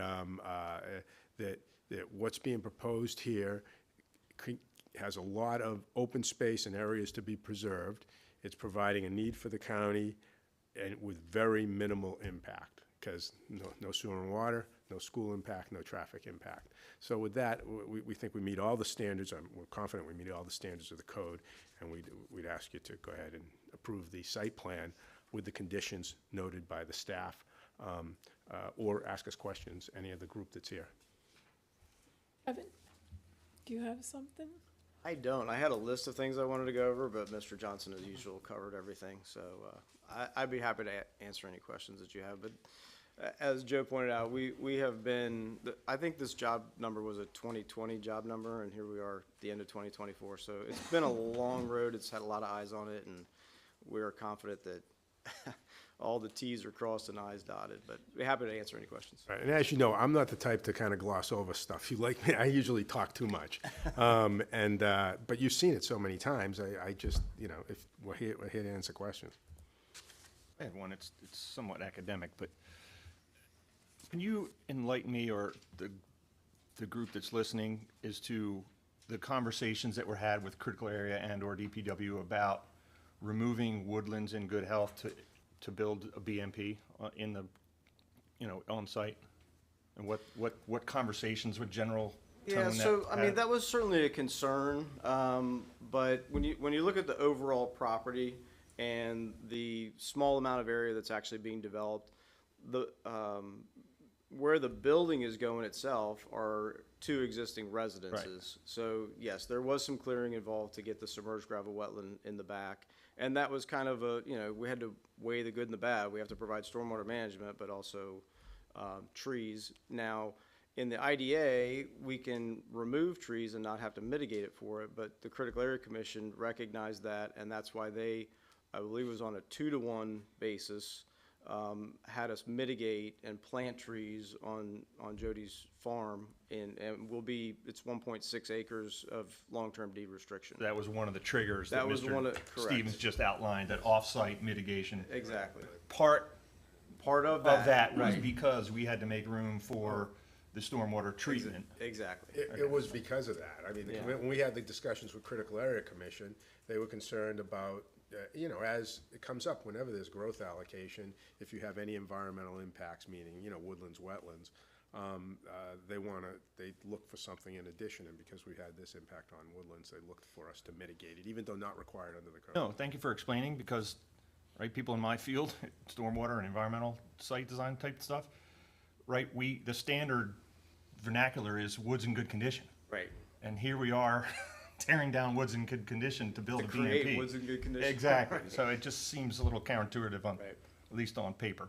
But thank you for explaining. I knew it had to been discussed There- at some point. And that's just one example. Another example is we did have small impacts of wetlands on the original plans, but we got pushed back, and that's fine. And so we wound up making the cul-de-sac a little bit smaller, shifting it out of the wetlands, Remember. just so that we have Right. no impacts. We do, as Steve said, we have some buffer impacts, but no wetland impacts themselves. And you redesigned your entrance, I think, right, Yes. to attempt at getting at some of those. Exactly. Yeah, Yeah. thank you. Can you just remind me of your hours of operation again? I'm Jason Cloud, by the way. Hi. Can you go to the? I know I've seen them in all these packets of information, and I So just, we're probably going to open around 7:30 in the morning until about 6:30 at night, somewhere in there. So, and then it locks down. The office hours are till 4. okay. All right. Thank you very much. No So problem. there's no access by public after that hour? No, they can't till 6:30. Or we'll probably use 6:30 or 7. But if I wanted to go in there at 8 I couldn't? No, no, because there's a gate that's going to Even lock with them. it, so that doesn't gain me access to my unit? No. We don't really like them staying too late, because, I mean, if you get them open too late, then you have people trying to stay in there, believe it or not. So we like to lock it so they can't get back in until the next morning, so. Sure, the neighbor appreciates it too. Yep. Okay, thanks. Any other questions from the commission? So I have one question. Will there be any on-site residential property manager living on the property? No? Okay, thank you. That was Madam no Chair, for the record. One comment, I'm new to the commission and I attended all the stack meetings for this. I think Armored Storage is to be commended for their persistence. And I certainly was enlightened. I have to say, when I came to the commission, I never understood that it's possible to build something on a critical area. I've learned something, and when I see the hoops that Armored Storage went through to get to where we are today, I think they are to be commended as good citizens. Thank you for acknowledging that. By the way, did they have a meeting with the fire department? I'm going to ask the fire department to stand up and answer that question. I was hoping you'd ask that. I've met with Jason, and yes, he did meet with the fire department, and but just to kind of clean that up, I think there's maybe 8 or 10 projects that I'm currently meeting with, the apartments that have been approved.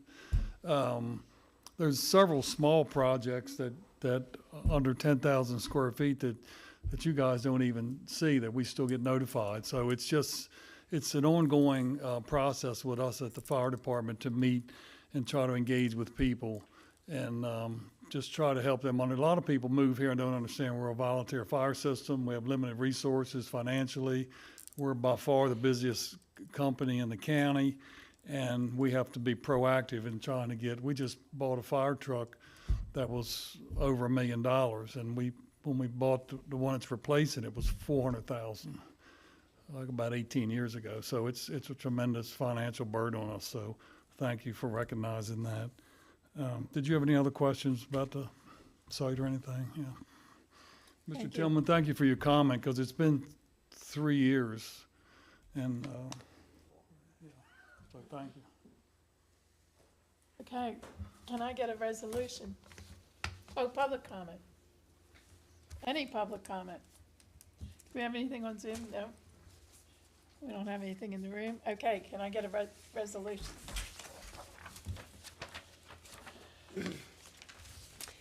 Madam Chair, with regard to major site plan approval, be it resolved that the Planning Commission regarding the request by Cloud Ventures LLC for major site plan approval to construct 117,000 square foot, 3-story indoor self-storage facility, and is more particularly described in Department of Planning and Zoning File SP-23-12-0118, hereby finds that this major site plan does meet all requirements of Chapter 18, will not substantially increase traffic hazards or safety concerns due to traffic generated by the proposed use, the location or orientation of curb cuts, or the layout of internal circulation.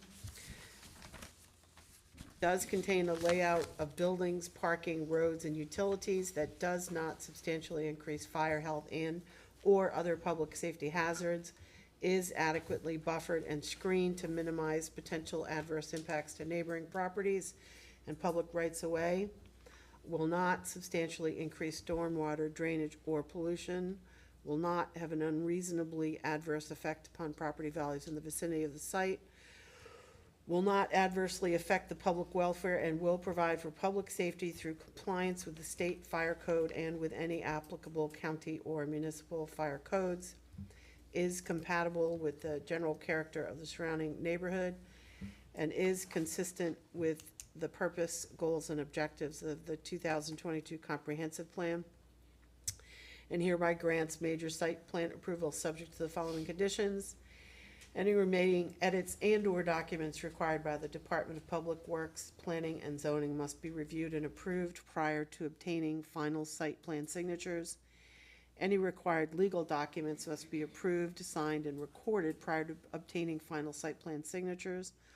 All required bonds, sureties, review, and inspection fees must be submitted to the Department of Public Works and the Department of Planning and Zoning as appropriate.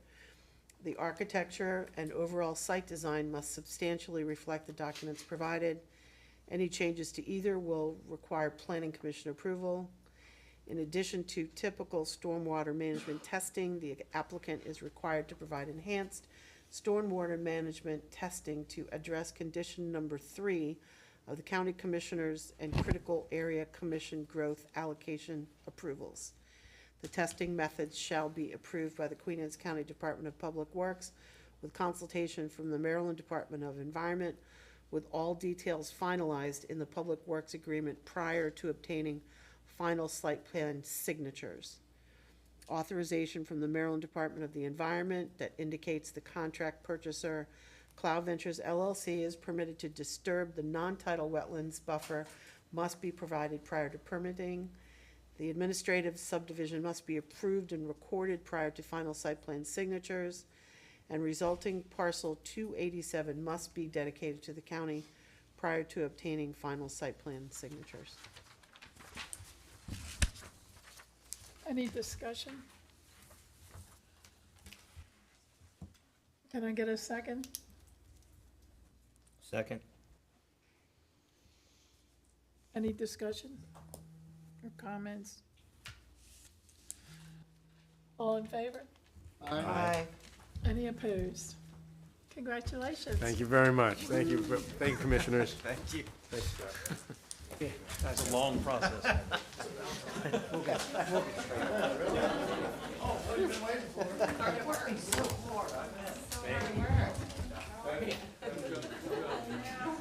Thanks for your time. I can't believe yet. Next, right now. You gotta ask for public comments. Keep rolling, you know? It's been a while.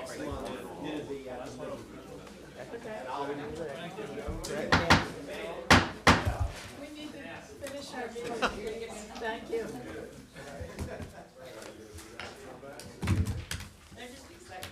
They are very. Okay, couple of things. Any public comment? Anything on Zoom? There being none. Next thing is, next month, we are at the Liberty Building. I guess they're voting here. All right. Okay, and then, last but not least, Madam Chair, may I? yes. So, for those that don't know, Maryland is very historical. On today's date, the Naval Academy was actually opened and dedicated. Panama Canal opened today. Andrew Lloyd Webber released Jesus Christ Superstar. And last but not least in history, Miss Sharon Dobson has a birthday. So our 10-10. chairwoman. So 10-10. happy birthday, Sharon. Happy birthday. Thank you. Yeah. That's great. Thank you. There being no other business, can I get a motion So moved. to adjourn? We are adjourned. Thank you. Thank you. Happy birthday, dear. Happy birthday. Thanks.